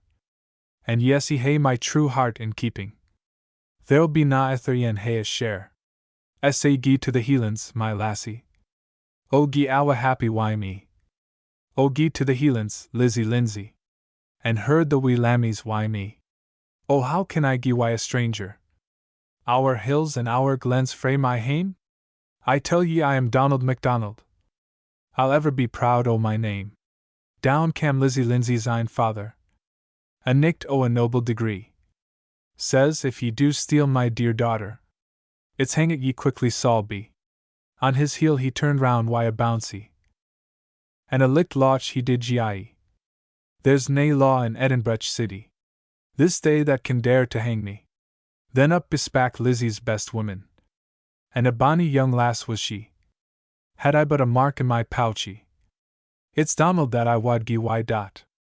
O Helen, wad ye leave your coffer, and a your silk kirtles ye brawl, and gang why a bare hoft poor laddie, and leave father, mither, and a.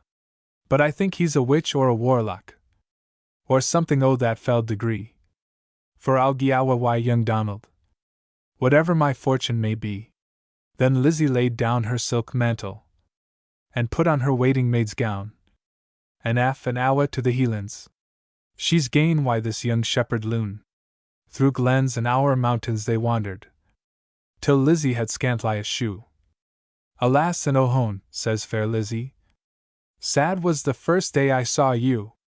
I wish I wore in Edinburgh city. Fu sair this pastime I rue. O haud your tongue now, bonny Lizzie, for yonder's the shieling my hame, and there's my guid auld honest mither, that's coming to meet ye her lane. O ye're welcome, Sir Donald. Ye're welcome hame to your een. O see me na young Sir Donald, but see me Donald my son. And this they hae spoken in Erse, that Lizzie micht not understand. The day being wee tie and daggy, they lay till 'twas lang o' the day. Win up, bonny Lizzie, and help at the milking the kye. O slowly raise up Lizzie Lindsay, the saut tear blinded her ee. O war I in Edinburgh city, the Hielands shall never see me. He led her up to a high mountain, and bade her look out far and wide. I'm lord o' the isles and they mountains, and ye're now my beautiful bride. Ye ru na yevi come to the Hielands. Ye ru na yevi come aff why me. For ye're great MacDonald's bra lady, and will be to the day that ye dee. The Gardener. The text of this pretty little song is taken from Kinloch's Mrs., where it is in James Beattie's handwriting. In 5 excellent news songs, printed at Edinburgh in 1766, there is an older but much corrupted version of this song, confused with 2 other songs, a Times song and the favourite I Sowed the Seeds of Love. It is printed as 2 songs, the New Lover's Garland and the Young Maid's Answer, both with the following refrain. The text: Mrs. Brave sailing here, my dear, and better sailing there, and brave sailing in my love's arms. Oh, if I were there! The story is so slight that the song can scarcely be counted as a narrative. But it is one of the lyrical dialogues covered by the word ballad, and was not ruled out by Professor Child. There seems to be a loss of half a verse in 7, which should doubtless be 2 stanzas. The story. The Gardener. The gardener stands in his bower door, with a primrose in his hand. And by there came a leal maiden, as jimps a willow wand. O lady, can you fancy me for to be my bride? You'll get o' the flowers in my garden, to be to you a weed. The lily white shall be your smock, becomes your body neat, and your head shall be decked with jelly flower, and the primrose in your breast. Your gown shall be o' the sweet william, your coat o' camomine, and your apron o' the salads neat, that taste baith sweet and fine. Your stockings shall be o' the broad kale blade, that is baith broad and long, and narrow, narrow at the coot, and broad, broad at the brawn. Your gloves shall be the marigold, all glittering to your hand, well spread o'er why the blue blaewort, that grows in cornland. Oh, fare you well, young man, she says. Farewell, and I bid adieu, since you've provided a weed for me among the summer flowers. Then I'll provide another for you among the winter showers. The new fallen snow to be your smock, becomes your body neat, and your head shall be decked with the eastern wind, and the cold rain on your breast. John o' the Side. He is well kenned, John of the Side. A greater thief did never ride. Sir Richard Maitland. The text is from the Percy Folio, but is given in modernized spelling. It lacks the beginning, probably, and one line in St3, which can be easily guessed, but as a whole it is an infinitely fresher and better ballad than that inserted in the minstrelsy of Sir Walter Scott. The text. The story is akin to that of Kinmont Willie, page 49. John of the Side, on the River Liddell, nearly opposite Mangerton, first appears about 1550 in a list of freebooters against whom complaints were laid before the Bishop of Carlisle. He was, it seems, another of the Armstrong family. The story. Page 49. Hobby Noble has a ballad 5 to himself, as the hero of the present ballad deserves, in which mention is made of Peter of Whitfield. This is doubtless the person mentioned in the first line of John o' the Side as having been killed presumably by John himself. 5. Cullerton 10 is Collerton on the Tyne. Percy suggests Challerton, and in the ballads upon which Scott founded his version the name is Collerford. How Brainwood and Lord Clough are not identified, and Flanders files, effective as they appear to be, are not otherwise known. The ballad, says Professor Child, is one of the best in the world, and enough to make a horse trooper of any young borderer, had he lacked the impulse. John o' the Side. Peter o' Wyfield he hath slain, Peter, and John o''s side he is ta'en, and John is bound both hand and foot, and to the new castle he is gone. But tidings came to the Sibyl o' the Side, by the water side as she ran. She took her kirtle by the hem, and fast she run to Mangerton. The Lord was set down at his meat. When these tidings she did him tell, never a morsel might he eat. But lords they wrung their fingers white, ladies did pull themselves by the hair, crying alas and well a day, for John o' the Side we shall never see more, but we'll go sell our droves of kine, and after them our oxen sell, and after them our troops of sheep, but we will loose him out of the new castell. But then bespake him Hobby Noble, and spoke these words wondrous high, says, give me 5 men to myself, and I'll fetch John o' the Side to thee. Yea, thou'st have 5, Hobby Noble, of the best that are in this country. I'll give thee 5,000, Hobby Noble, that walk in Tividale truly. Nay, I'll have but 5, says Hobby Noble, that shall walk away with me. We will ride like no men of war, but like poor badgers we will be. They stuffed up all their bags with straw, and their steeds barefoot must be. Come on, my brethren, says Hobby Noble, come on your ways, and go with me. And when they came to Cullerton Ford, the water was up, they could not go.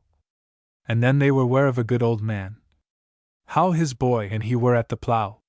But stand you still, says Hobby Noble, stand you still here at this shore, and I will ride to yonder old man, and see where the gate it lies o'er. But Christ you save, father, quoth he, Christ both you save and see, where is the way over this ford? For Christ's sake tell it me. But I have dwelled here 60 year. So have I done 63. I never saw man nor horse go o'er, except it were a horse of tree. But fare thou well, thou good old man. The devil in hell I leave with thee. No better comfort here this night. Thou gives my brethren here and me. But when he came to his brethren again, and told this tidings full of woe, and then they found a well good gate, they might ride o'er by two and two, and when they were come over the ford, all safe gotten at the last. Thanks be to God, says Hobby Noble. The worst of our peril is past. And then they came into Howbrain Wood, and there then they found a tree, and cut it down then by the root. The length was 30 foot and 3, and 4 of them did take the plank, as light as it had been a flea, and carried it to the new castle, whereas John O's side did lie. And some did climb up by the walls, and some did climb up by the tree, until they came up to the top of the castle, where John made his moan truly. He said, God be with thee, Sybil o' the side. My own mother thou art, quoth he. If thou knew this night I were here, a woe woman then wouldst thou be. And fare you well, Lord Mangerton. And ever I say God be with thee. For if you knew this night I were here, you would sell your land for to loose me. And fare thou well, Much, miller's son. Much, miller's son, I say. Thou hast been better at mirk midnight than ever thou was at noon o' the day. And fare thou well, my good Lord Clough. Thou art thy father's son and heir. Thou never saw him in all thy life, but with him durst thou break a spear. We are brothers' children 9 or 10, and sisters' children 10 or 11. We never came to the field to fight, but the worst of us was counted a man. But then bespake him Hobby Noble, and spake these words unto him. Says, sleepest thou, wakest thou, John o' the side? Or art thou this castle within? But who is there, quoth John o' the side, that knows my name so right and free? I am a bastard brother of thine. This night I am comin' for to loose thee. Now nay, quoth John o' the side. It fears me sore that will not be.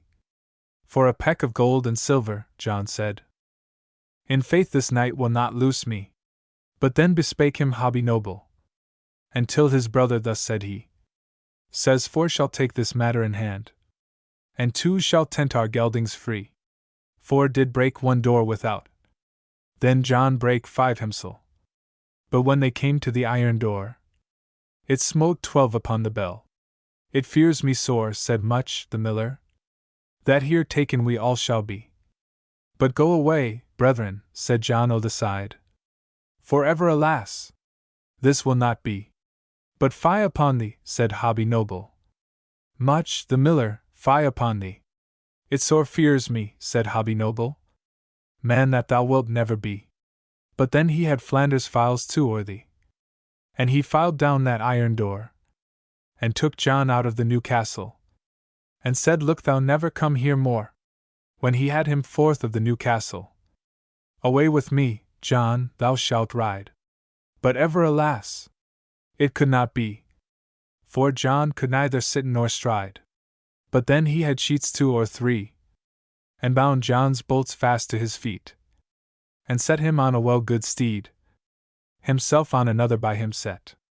Then Hobby Noble smiled and lock, and spoke these words in mickle pride. Thou sitst so finely on thy gelding, that, John, thou rides like a bride. And when they came thorough Howbrain town, John's horse there stumbled at a stone. Out and alas, cried Much, the miller. John, thou'll make us all be ta'en. But fie upon thee, says Hobby Noble. Much, the miller, fie on thee. I know full well, says Hobby Noble, man that thou wilt never be. And when they came into Howbrain Wood, he had Flanders files 2 or 3, to file John's bolts beside his feet, that he might ride more easily. Says John, now leap over a steed. And John then he lope over 5. I know well, says Hobby Noble. John, thy fellow is not alive. Then he brought him home to Mangerton. The Lord then he was at his meat.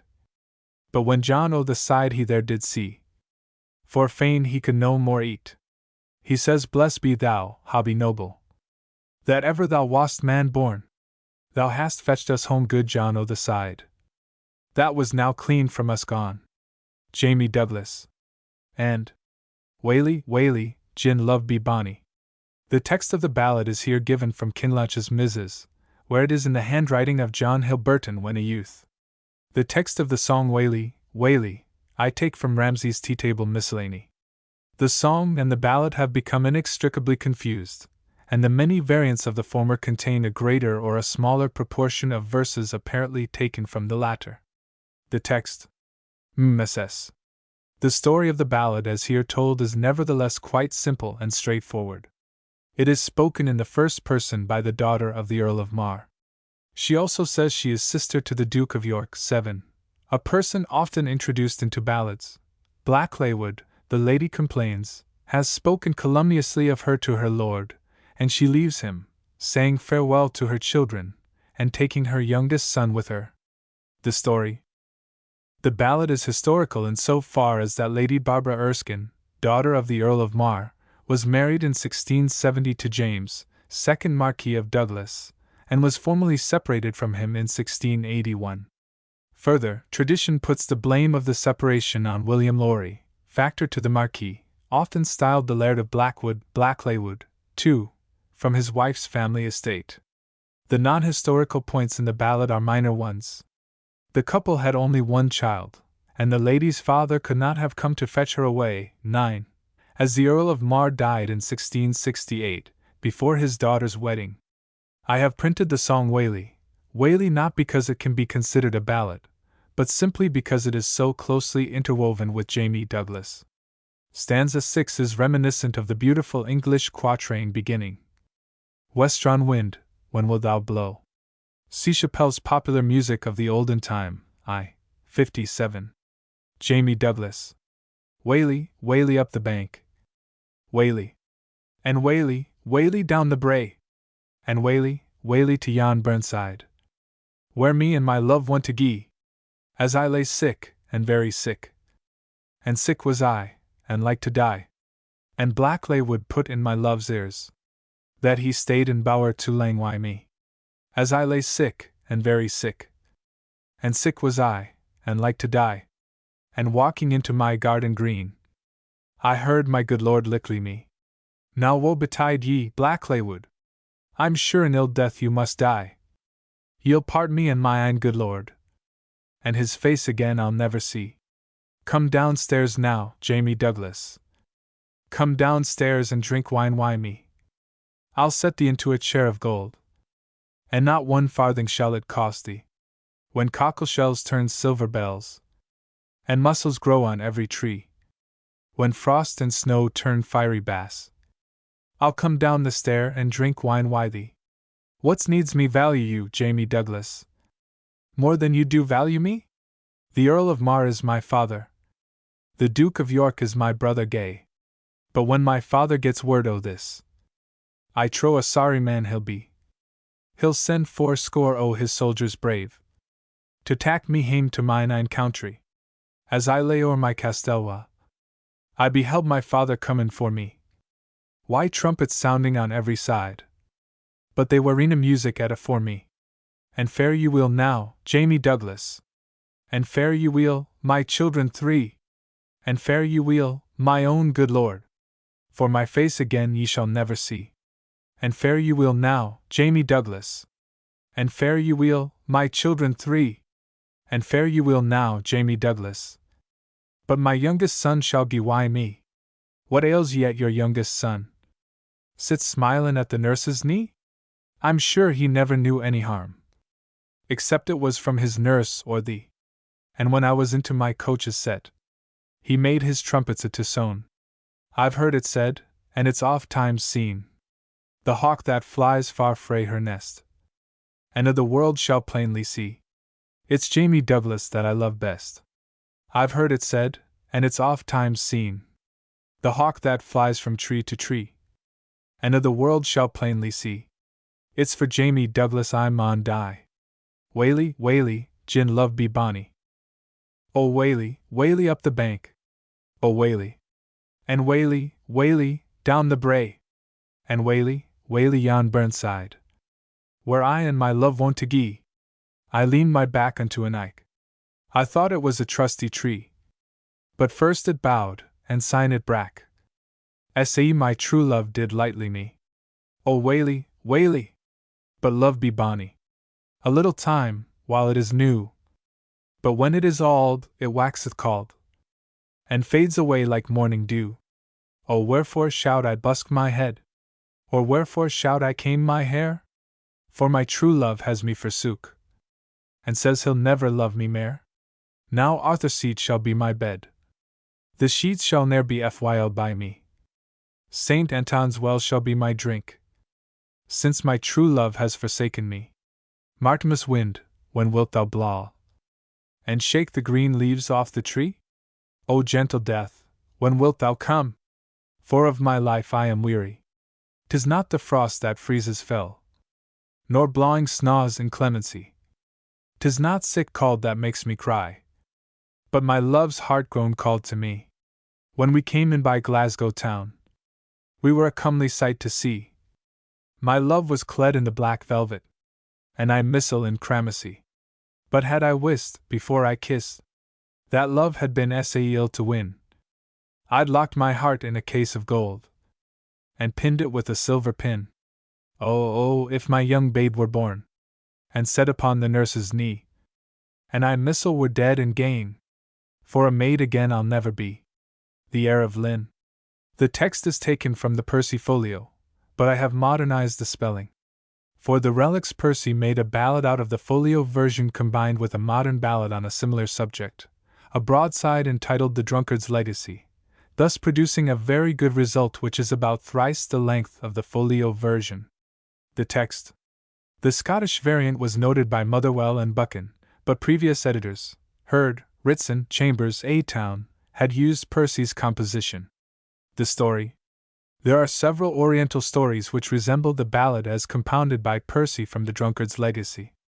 In most of these, Tartar, Turkish, Arabic, Persian, etc., the climax of the story lies in the fact that the hero, in attempting to hang himself by a rope fastened to the ceiling, pulls down a hidden treasure. There is, of course, no such episode in The Heir of Lynn, but all the stories have similar circumstances, and the majority present the moral aspect of unthriftiness, and of friends deserting a man who loses his wealth. The story.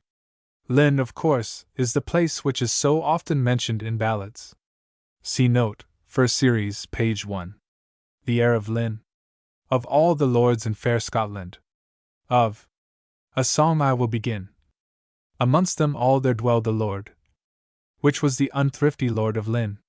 His father and mother were dead him fro, and so was the head of all his kin.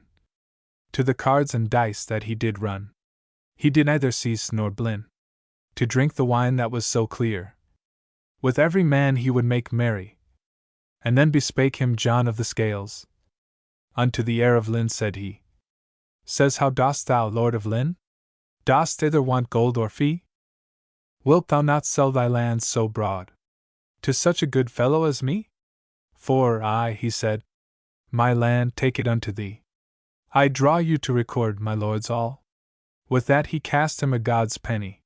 He told him the gold upon the board. It wanted never a bare penny. That gold is thine, the land is mine. The heir of Lynn I will be. Here's gold enough, saith the heir of Lynn, both for me and my company. He drunk the wine that was so clear, and with every man he made merry.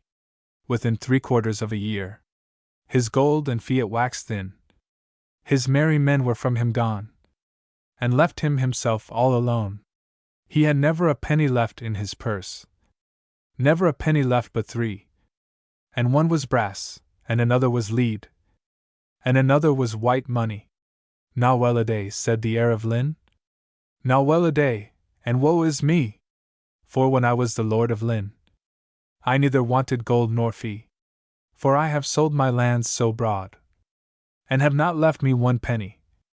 I must go now and take some rede unto Edinburgh, and beg my bread. He had not been in Edinburgh, not 3/4 of a year. But some did give him, and some said nay, and some bid to the deal gang ye. For if we should hang any landless fere, the first we would begin with thee. Now well a day, said the heir of Lynn. Now well-a-day, and woe is me! For now I have sold my lands so broad. That merry man is irk with me. But when that I was the Lord of Lynn, then on my land I lived merrily. And now I have sold my land so broad, that I have not left me one penny. God be with my father, he said. On his land he lived merrily. Still in a study there as he stood, he unbethought him of a bill. He unbethought him of a bill, which his father had left with him. Bade him he should never on it look, till he was in extreme need. And by my faith, said the heir of Lynn, then now I had never more need. He took the bill, and looked it on. Good comfort that he found there. It told him of a castle wall, where there stood 3 chests in fear. 2 were full of the beaten gold. The 3rd was full of white money. He turned then down his bags of bread, and filled them full of gold so red. Then he did never cease nor blin, till John of the Scales' house he did win. When that he came to John of the Scales, up at the spear he looked then. There sat 3 lords upon a row, and John o' the Scales sat at the board's head. And John o' the Scales sat at the board's head, because he was the Lord of Lynn. And then bespake the heir of Lynn. To John o' the Scales' wife thus said he. Said Dame, wilt thou not trust me one shot, that I may sit down in this company? Now Christ's curse on my head, she said, if I do trust thee one penny. Then bespake a good fellow, which sat by John o' the Scales' knee. Said, have thou here, thou heir of Lynn, 40 pence I will lend thee. Sometime a good fellow thou hast been, and other 40 if need be. They drunk in wine that was so clear, and every man they made merry. And then bespake him John o' the Scales. Unto the Lord of Lynn said he. Said, how dost thou, heir of Lynn? Since I did buy thy lands of thee, I will sell it to thee 20 pound better cheap. Nor ever I did buy it of thee. I draw you to record, lords all. With that he cast him a God's penny. Then he took to his bags of bread, and they were full of the gold so red. He told him the gold then over the board. It wanted never a broad penny. That gold is thine, the land is mine, and heir of Lynn again I will be. Now well-a-day, said John o' the Scales' wife. Well-a-day, and woe is me! Yesterday I was the Lady of Lynn, and now I am but John o' the Scales' wife. Says, have thou here, thou good fellow, 40 pence thou did lend me. 40 pence thou did lend me, and 40 pound I will give thee. I'll make thee keeper of my forest, both of the wild deer and the tame. But then bespake the heir of Lynn. These were the words, and thus said he. Christ's curse light upon my crown, if e'er my land stand in any jeopardy. Earl Bothwell. The text is from the Percy Folio, the spelling being modernized. Percy printed it, with alterations, in the Relics. The text.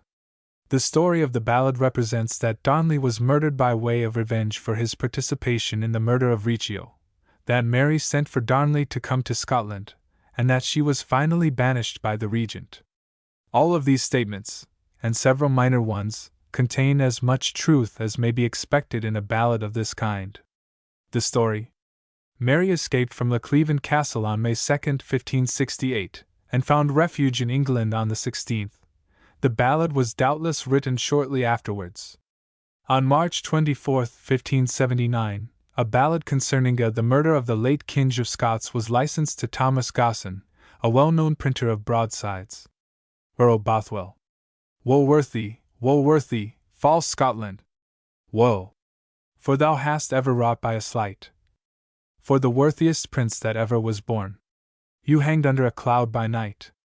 The Queen of France a letter wrote, and sealed it with heart and ring, and bade him come Scotland within, and she would marry him and crown him king.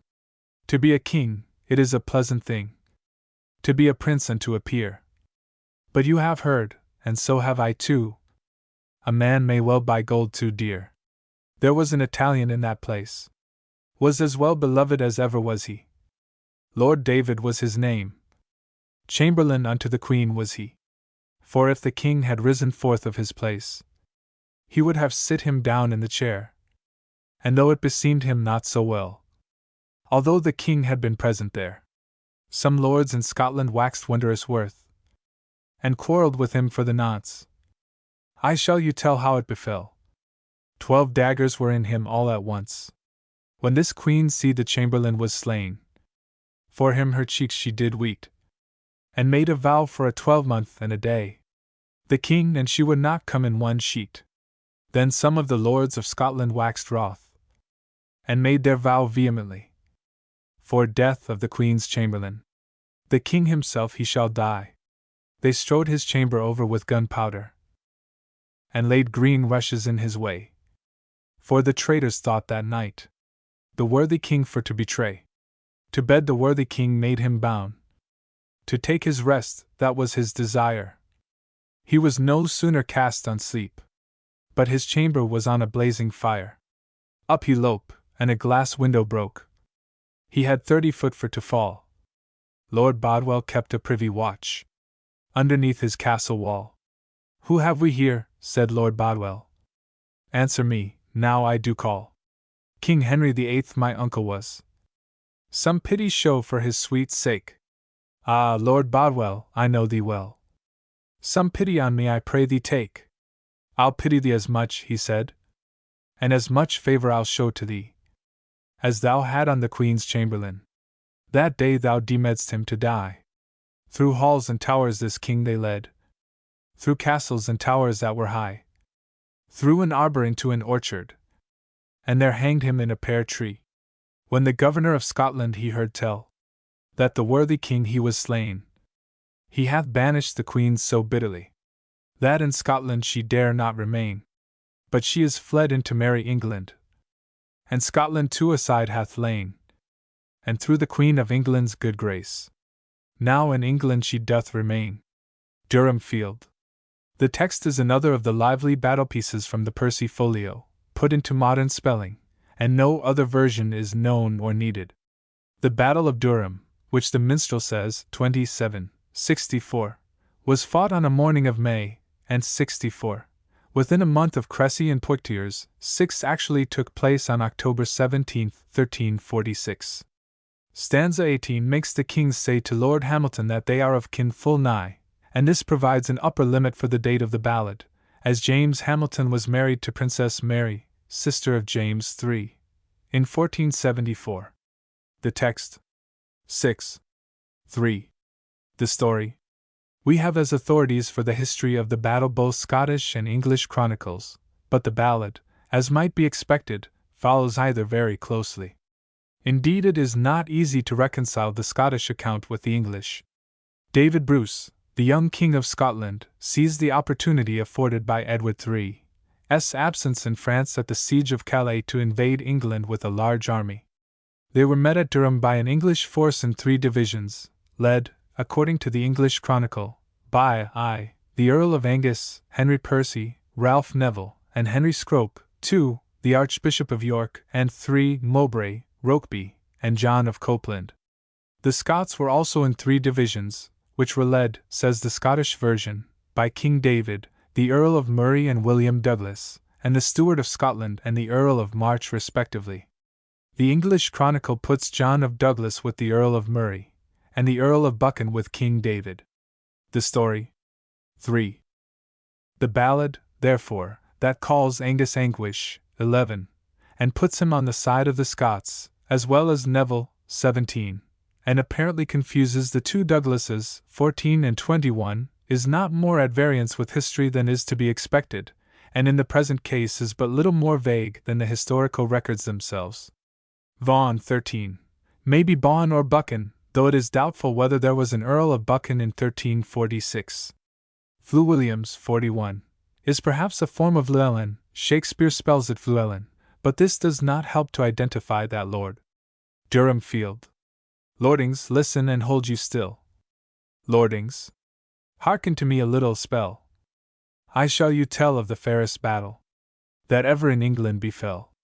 For as it befell in Edward III's days, in England, where he wear the crown, then all the chief chivalry of England they buskied and made them bound They chosen all the best archers that in England might be found, and all was to fight with the King of France, within a little stound.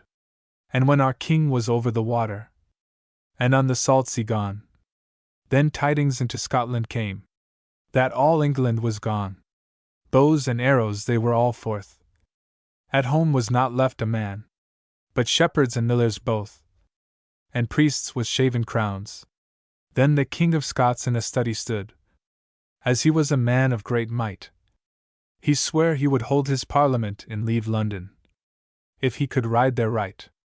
Then bespake a squire, of Scotland born, and said, My liege, apace, before you come to leave London, full sore you'll rue that race. There been bold yeomen in merry England, husbandmen stiff and strong. Sharp swords they done wear, barren bows and arrows long. The king was angry at that word. A long sword out he drew, and there before his royal company, his own squire he slew. Hard hansel had the Scots that day, that wrought them woe enough. For then durst not a Scot speak a word, for hanging at a bough. The Earl of Anguish, where art thou? In my coat armor thou shalt be, and thou shalt lead the forward, thorough the English country. Take the York, then said the king, instead whereas it doth stand. I'll make thy eldest son after thee, heir of all Northumberland. The Earl of Vaughan, where be ye? In my coat armor thou shalt be. The high peak in Derbyshire, I give it thee to thy fee. Then came in famous Douglas, says what shall my meed be? And I'll lead the van ward, lord, thorough the English country. Take thee Worcester, said the king, Tewkesbury, Kenilworth, Burton upon Trent. Do thou not say another day, but I have given thee lands and rent. Sir Richard of Edinburgh, where are ye? A wise man in this war. I'll give thee Bristow and the Shire, the time that we come there. My Lord Neville, where bin ye? You must in these wars be. I'll give thee Shrewsbury, says the king, and Coventry fair and free. My Lord of Hamilton, where art thou? Thou art of my kin full nigh. I'll give thee Lincoln and Lincolnshire, and that's enough for thee. By then came in William Douglas, as bream as any bore. He kneeled him down upon his knees, in his heart he sighed sore. Says I have served you, my lovely liege, these 30 winters and 4, and in the marches between England and Scotland, I have been wounded and beaten sore, for all the good service that I have done. What shall my meed be? And I will lead the vanward, thorough the English country. Ask on, Douglas, said the king, and granted it shall be.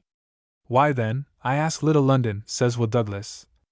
God and if that it be. The king was wrath, and rose away.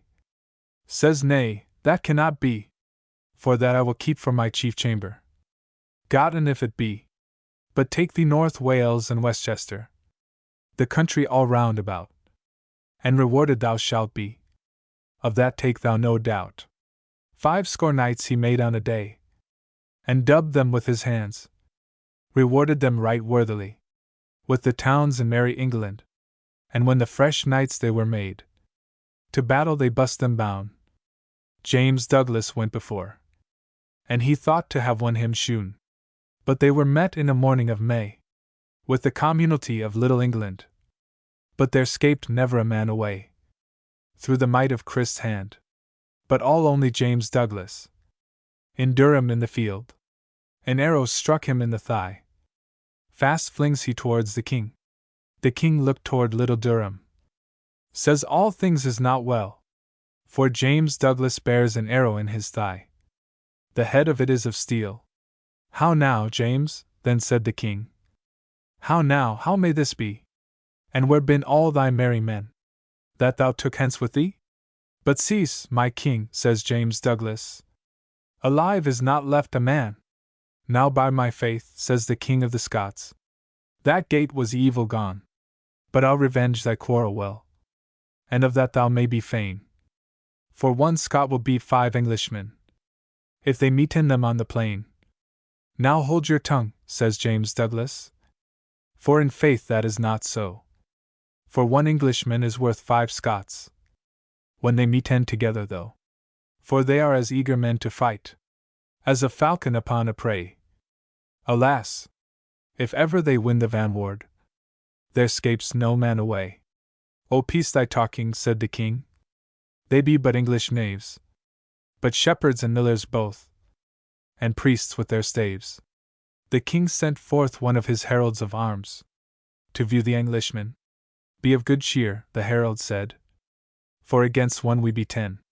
Who leads those lads, said the King of Scots. Thou herald, tell thou me. The herald said, the Bishop of Durham is captain of that company.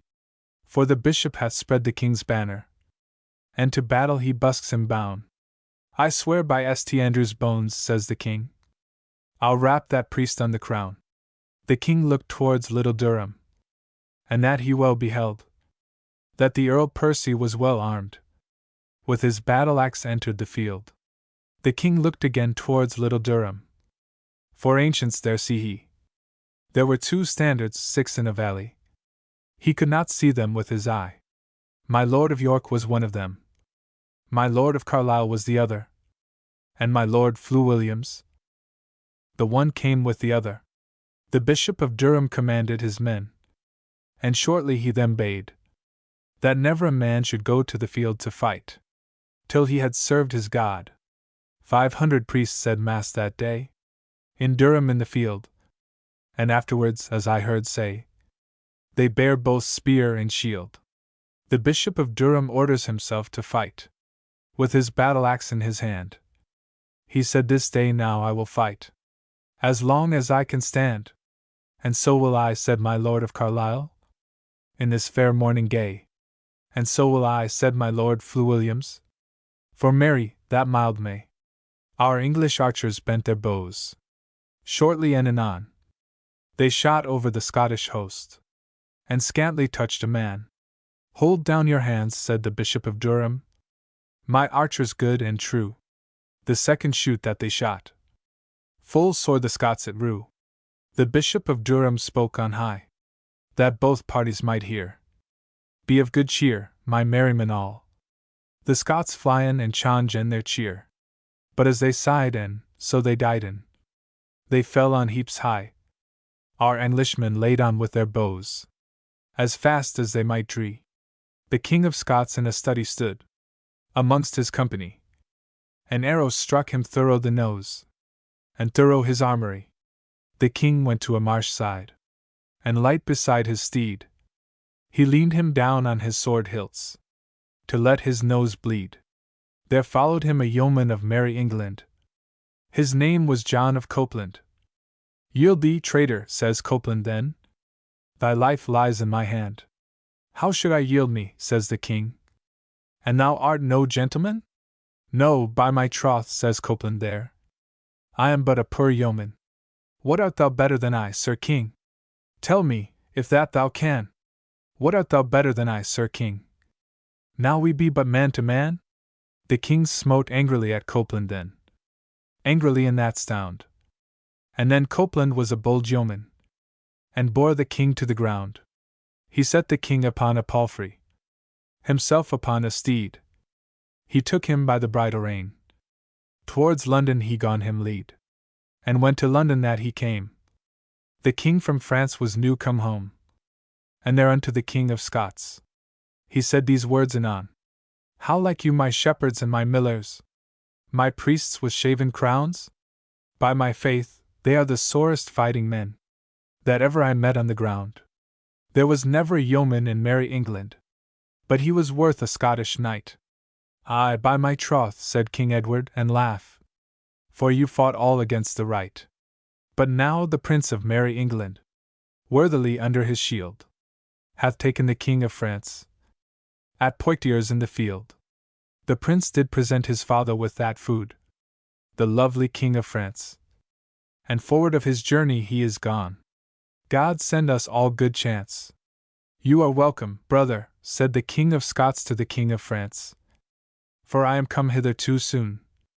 Christ leave that I had taken my way unto the court of Rome, and so would I, said the King of France, when I came over the stream, that I had taken my journey unto Jerusalem. Thus ends the Battle of Fair Durham. In one morning of May, the Battle of Crecy, and the Battle of Poictiers, all within 1 month's day. Then was wealth and welfare in merry England, solaces, game, and glee, and every man loved other well, and the king loved good yeomanry. But God that made the grass to grow, and leaves on greenwood tree, now save and keep our noble king, and maintain good yeomanry. The Battle of Harlaw. The text of this ballad was sent to Professor Child by Mr. C. E. Dalrymple of Kinaldy, Aberdeenshire, from whose version the printed variants, Notes and Queries, 3rd Series, 7. 393, and A. Town's Ballads of Scotland I. 75, have been more or less directly derived. The text. The ballad is one of those mentioned in the Complaint of Scotland, 1549, like the Hunt is of Chauvet, see page 2 of this volume. It is again mentioned as being in print in 1668, but the latter may possibly refer to a poem on the battle, afterwards printed in Allan Ramsay's Evergreen. The fact that the present ballad omits all reference to the Earl of Mar, and deals with the Forbes brothers, who are not otherwise known to have taken part in the battle, disposes Professor Child to believe that it is a comparatively recent ballad. Page 2. The story. The Battle of Harlaw was fought on July 24, 1411.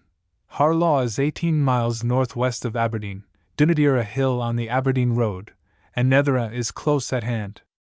Balcain, too, is a mile south of Harlaw, while Drummonor, 15, is more than 20 miles away, though the horse covered the distance there and back in TWA hours and a quarter, 16. The story. The ballad is narrated by John Highlandman to Sir James the Rose, derived from the ballad of that name given earlier in the present volume, and Sir John the Graham. MacDonald is Donald of the Isles, who, as claimant to the earldom of Ross, advanced on Aberdeen, and was met at Harlaw by the Earl of Mar and Alexander Ogilvy, Sheriff of Angus. It was a stubborn fight, though it did not last from Monday to Saturday, 23, and Donald lost 900 men and the other party 500. Child finds a difficulty with the use of the word she and for, despite me in the 2 previous lines. Had it been her, the difficulty would not have arisen. The Battle of Harlaw. As I came in by Dunadir, as, and down by Netheragh, there was 50,000 Highlandmen, a marching to Harlaw. Why a dree drady drumt I dree. As I came on and farther on, and down in by Balcain, oh, there I met Sir James the Rose. Why him Sir John the Grime? Oh, came ye frae the Highlands, man? And came ye o' the way? Saw ye MacDonald and his men, as they came frae the ski? Yes, me came frae ta Highlands, man, and me came a ta way. And she saw MacDonald and his men, as they came frae ta ski. Oh, was ye near MacDonald's men? Did ye their numbers see? Come, tell to me, John Highlandman, what mick their numbers be? Yes, me was near, and near an inch, and me their numbers saw. There was 50,000 Highlandmen, a marchin' to Harlaw. Gin that be true, says James the Rose, we'll no come meikle speed. We'll cry yippo our merry men, and lickly mount our steed. Oh no, says John the Grime. That thing maun never be. The gallant Grimes were never bait. We'll try fat we can dee. As I cam on and farther on, and down and by Harlaw, they fell fu close on ilka side. Sick fun ye never saw. They fell fu close on ilka side. Sick fun ye never saw. For Highland swords gied clash for clash. At the battle o' Harlaw, the Highlandmen, why their lang swords, they laid on us fu sair, and they drave back our merry men, 3 acres breadth and mair. Brave Forbes to his brither did say, no, brither, dinna ye see? They beat us back on ilka side, and we us be forced to flee. Oh no, my brither dear, that thing maun never be. Tak ye your good sword in your hand, and come your wa's wy me. Oh no, my brither dear, the clans they are our strang, and they drive back our merry men. Why swords bays sharp and lang, Brave Forbes drew his men aside. Said, "Tak your rest awhile, until I to Drummonder send, to fess my coat o' mail." The servant he did ride, and his horse it did na fail, for in twa hours and a quarter, he brocht the coat o' mail. Then back to back the brithers twa gied an amo the thrang, and they hewed down the Highlandmen. Why swords bays sharp and lang. MacDonald he was young and stout, had on his coat o' mail, and he has gane o' to throw them to try his hon himsel. The first ae strake that Forbes strak, he gart MacDonald reel, and the neist ae strake that Forbes strak, the great MacDonald fell, and sick in a lyricy, I'm sure ye never saw, as wis amo the Highlandmen, when they saw MacDonald fa, and when they saw that he was dead, they turned and ran awa, and they buried him in Leggett's Den, a large mile frae Harlaw. They raid, they ran, and some did gang. They were OSMA record. But Forbes and his merry men, they slew them of the road.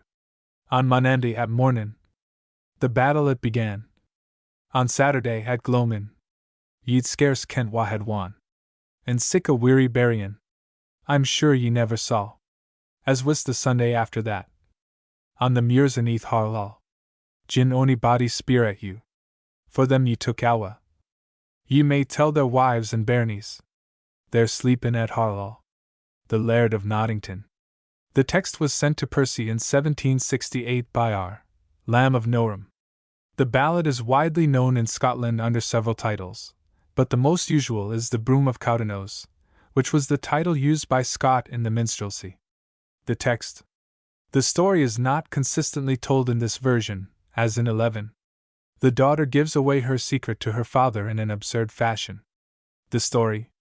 An English song, printed as a broadside about 1640, The Lovely Northern Lassie, is directed to be sung to a pleasant Scotch tune, called The Broom of Cowdenknowes.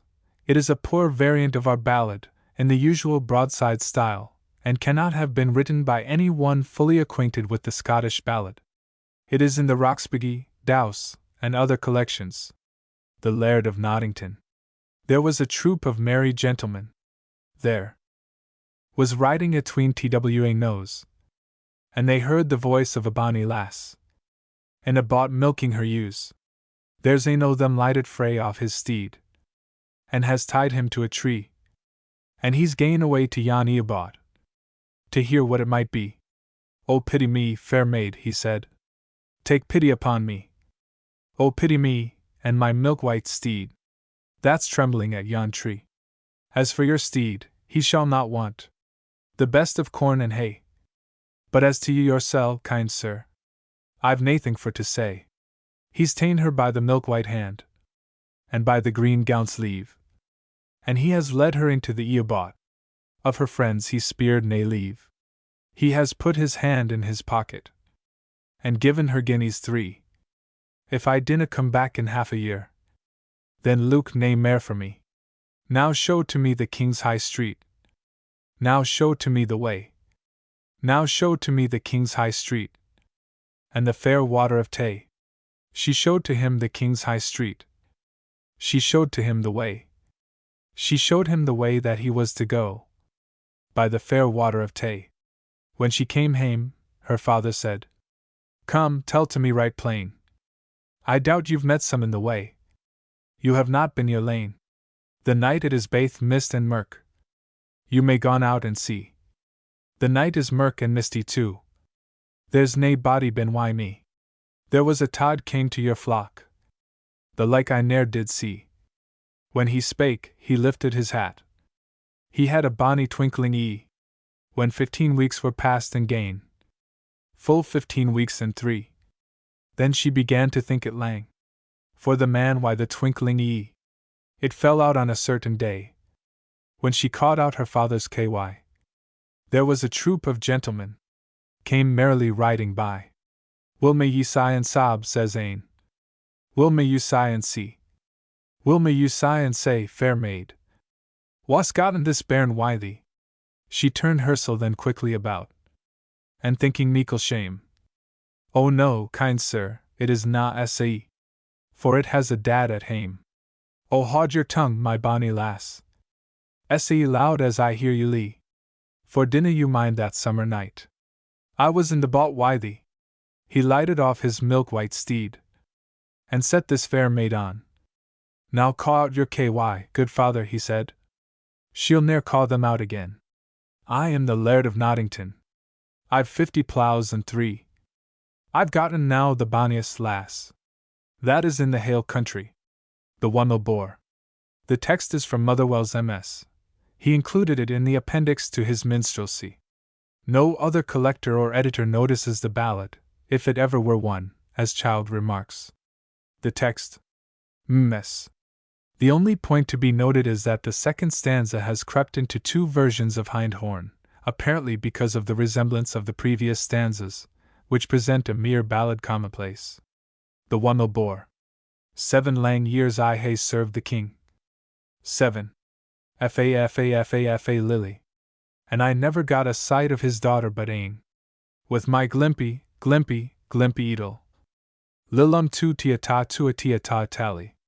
I saw her through a one bore. And I ne'er got a sight of her no more. TWA was putting on her gown. And 10 was putting pins therein. TWA was putting on her shoon. And TWA was buckling them again. 5 was combing down her hair. And I never got a sight of her nae mair. Her neck and breast was like the snow. Then from the bore I was forced to go. Lord Maxwell's last good night. The text is from the Glenriddel Misses, and is the one on which Sir Walter Scott based the version given in the Border Minstrelsy. Byron notes in the preface to Childe Harold that the good night in the beginning of the first canto was suggested by Lord Maxwell's good night in the Border Minstrelsy. The text. Mrs. The story. John, 9th Lord Maxwell, killed Sir James Johnstone in 1608. The feud between the families was of long standing, c. beginning in 1585. Lord Maxwell fled the country, and was sentenced to death in his absence. On his return in 1612 he was betrayed by a kinsman, and beheaded at Edinburgh on May 21, 1613. This was the end of the feud, which contained cases of treachery and perfidy on both sides. The story. Robert of Orkyardtown was Sir Robert Maxwell of Orchardton, Lord Maxwell's cousin. Drumlanrig, Closeburn, and the Laird of Lag were respectively named Douglas, Kirkpatrick, and Grierson. The Maxwells had houses, or custody of houses at Dumfries, Lochmaben, Langholm, and Threve, and Carlaverock Castle is still theirs. As for Lord Maxwell's lady and only joy, the ballad neglects the fact that he instituted a process of divorce against her, and that she died, while it was pending, in 1608, 5 years before the date of the good night. Lord Maxwell's last good night. Adieu, madam, my mother dear. Adieu. But and my sisters too. Adieu, fair Robert of Orkyardtown. For thee my heart is woe. Adieu, the lily and the rose. The primrose, sweet to see. Adieu, my lady and only joy. For I manna stay with thee. Though I have killed the Laird Johnston, what care I for his feed? My noble mind is still incline. He was my father's dead. Both night and day I labored oft, of him revenge to be. And now I've got what I long sought.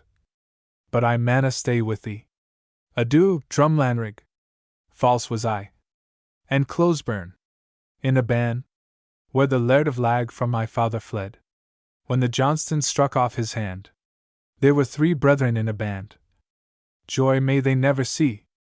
But now I've got what I long sought, and I mauna stay with thee. Adieu, Dumfries, my proper place. But and Carlaverock fair. Adieu, the castle of the Threve, and all my buildings there. Adieu, Lochmaben's gates so fair. The Langholm shank, where Burke's they be. Adieu, my lady and only joy. And trust me, I mauna stay with thee. Adieu, fair Eskdale, up and down, where my poor friends do dwell. The Bangisters will ding them down, and will them sore compel. But I'll revenge that feed missile, when I come o'er the sea. Adieu, my lady and only joy. For I mauna stay with thee. Lord of the land, will you go then? unto my father's place, and walk into their gardens green, and I will you embrace. 10,000 times I'll kiss your face, and sport, and make you merry. I thank thee, my lady, for thy kindness, but trust me, I mauna stay with thee. Then he took off a great gold ring, whereat hang signets 3. Hey, take thee that, my ain dear thing, and still hae mind of me. But if thou marry another lord, ere I come o'er the sea, adieu, my lady and only joy, for I mauna stay with thee. The wind was fair, the ship was close. That good lord went away, and most part of his friends were there, to give him a fair convey. They drank their wine, they did not spare, even in the good lord's sight. Now he is o'er the floods so grey, and Lord Maxwell has ta'en his good night. End of the 3rd series. The Jolly Juggler. The text is from a manuscript at Balliol College, Oxford, number 354, already referred to in the 1st series, page 80, as supplying a text of the Nut Brown Maid. The manuscript, which is of the early part of the 16th century, has been edited by Ewald Flugel in Anglia, volume 26, where the present ballad appears on pages 278 to 9. I have only modernized the spelling, and broken up the lines, as the ballad is written in 2 long lines and a short one to each stanza. The text. No other text is known to me. The volume of Anglia containing the ballad was not published till 1903, some 5 years after Professor Child's death, and I believe he would have included it in his collection had he known of it. The story narrates the subjugation of a proud lady who scorns all her wooers, by a juggler who assumes the guise of a knight. On the morrow the lady discovers her paramour to be a churl, and he is led away to execution, but escapes by juggling himself into a meal bag. The dust falls in the lady's eye. The story. It would doubtless require a skilled folklorist to supply full critical notes and parallels, but I subjoin such details as I have been able to collect. In The Beggar Laddie, Child, number 280, v. 116, a pretended beggar or shepherd boy induces a lassie to follow him, because he was a bonny laddie. They come to his father's, or brother's, hall. He knocks, 24 gentlemen welcome him in, and as many gay ladies attend the lassie, who is thenceforward a knight's or squire's lady. In The Jolly Beggar, Child, number 279, v. 109, which, with the similar Scottish poem The Gaberlunzie Man, is attributed without authority to James V. of Scotland, a beggar takes up his quarters in a house, and will only lie behind the hall door, or by the fire. The lassie rises to bar the door, and is seized by the beggar. He asks if there are dogs in the town, as they would steal all his meal pox. She throws the meal pox over the wall, saying, "The deal go with your meal pox, my maidenhead," and the beggar reveals himself as a broad gentleman. A converse story is afforded by the first part of the Norse tale translated by Dasent in Popular Tales from the Norse, 1888, page 39, under the title of Hakon Grizzlebeard. A princess refuses all suitors, and mocks them publicly. Hakon Grizzlebeard, a prince, comes to woo her. She makes the king's fool mutilate the prince's horses, and then makes game of his appearance, as he drives out the next day. Resolved to take his revenge, Hakon disguises himself as a beggar, attracts the princess's notice by means of a golden spinning wheel, its stand, and a golden wool winder, and sells them to her for the privilege of sleeping firstly outside her door, secondly beside her bed, and finally in it. The rest of the tale narrates Hakon's method of breaking down the princess's pride. Other parallels of incident and phraseology may be noted. 4. Well good steed, well good, a commonplace equals very good. For well good steed, cf. John O. the Side 34. Page 162 of this volume. Page 162. 7. 24 knights. The number is a commonplace in ballads, especially cf. The Beggar Laddie, as above, Child's text A, St. 13. 24 gentlemen. They conned the beager ben. And as mony gay lades. Conned the beager's lassie. 12. For the proper medieval horror of churl's blood, see Glasgerian, Stt. 12, 19, first series, pages 4, 5. 13. Meal pock. The meal bag was part of the professional beggar's outfit. See Will Stewart and John, 78. Child, number 107, 2. 437. For blinding with meal dust, see Robin Hood and the Beggar, 2. 77, 78. Child, number 134, 3. 163. The meal pock also occurs in The Jolly Beggar, as cited above. The Jolly Juggler. Draw me near, draw me near. Draw me near, ye jolly jugglera. Here beside dwelleth. Here. A rich baron's daughter. She would have no man. That for her love had sought her. So nice she was. She would have no man. That was made of mold. But if he had a mouth of gold, to kiss her when she would. So dangerous she was. Thereof heard a jolly juggler. That laid was on the green. And at this lady's words, I wis he had great teen. Anon red he was. He juggled to him a well good steed, of an old horse bone, a saddle and a bridle both, and set himself thereon. A juggler he was. He pricked and pranced both before that lady's gate. She when he had been an angel, was come for her sake. A pricker he was. He pricked and pranced before that lady's bower. She when he had been an angel, come from heaven tower. A prancer he was. 420 knights led him into the hall, and as many squires, his horse to the stall, and gave him meat. They gave him oats, and also hay.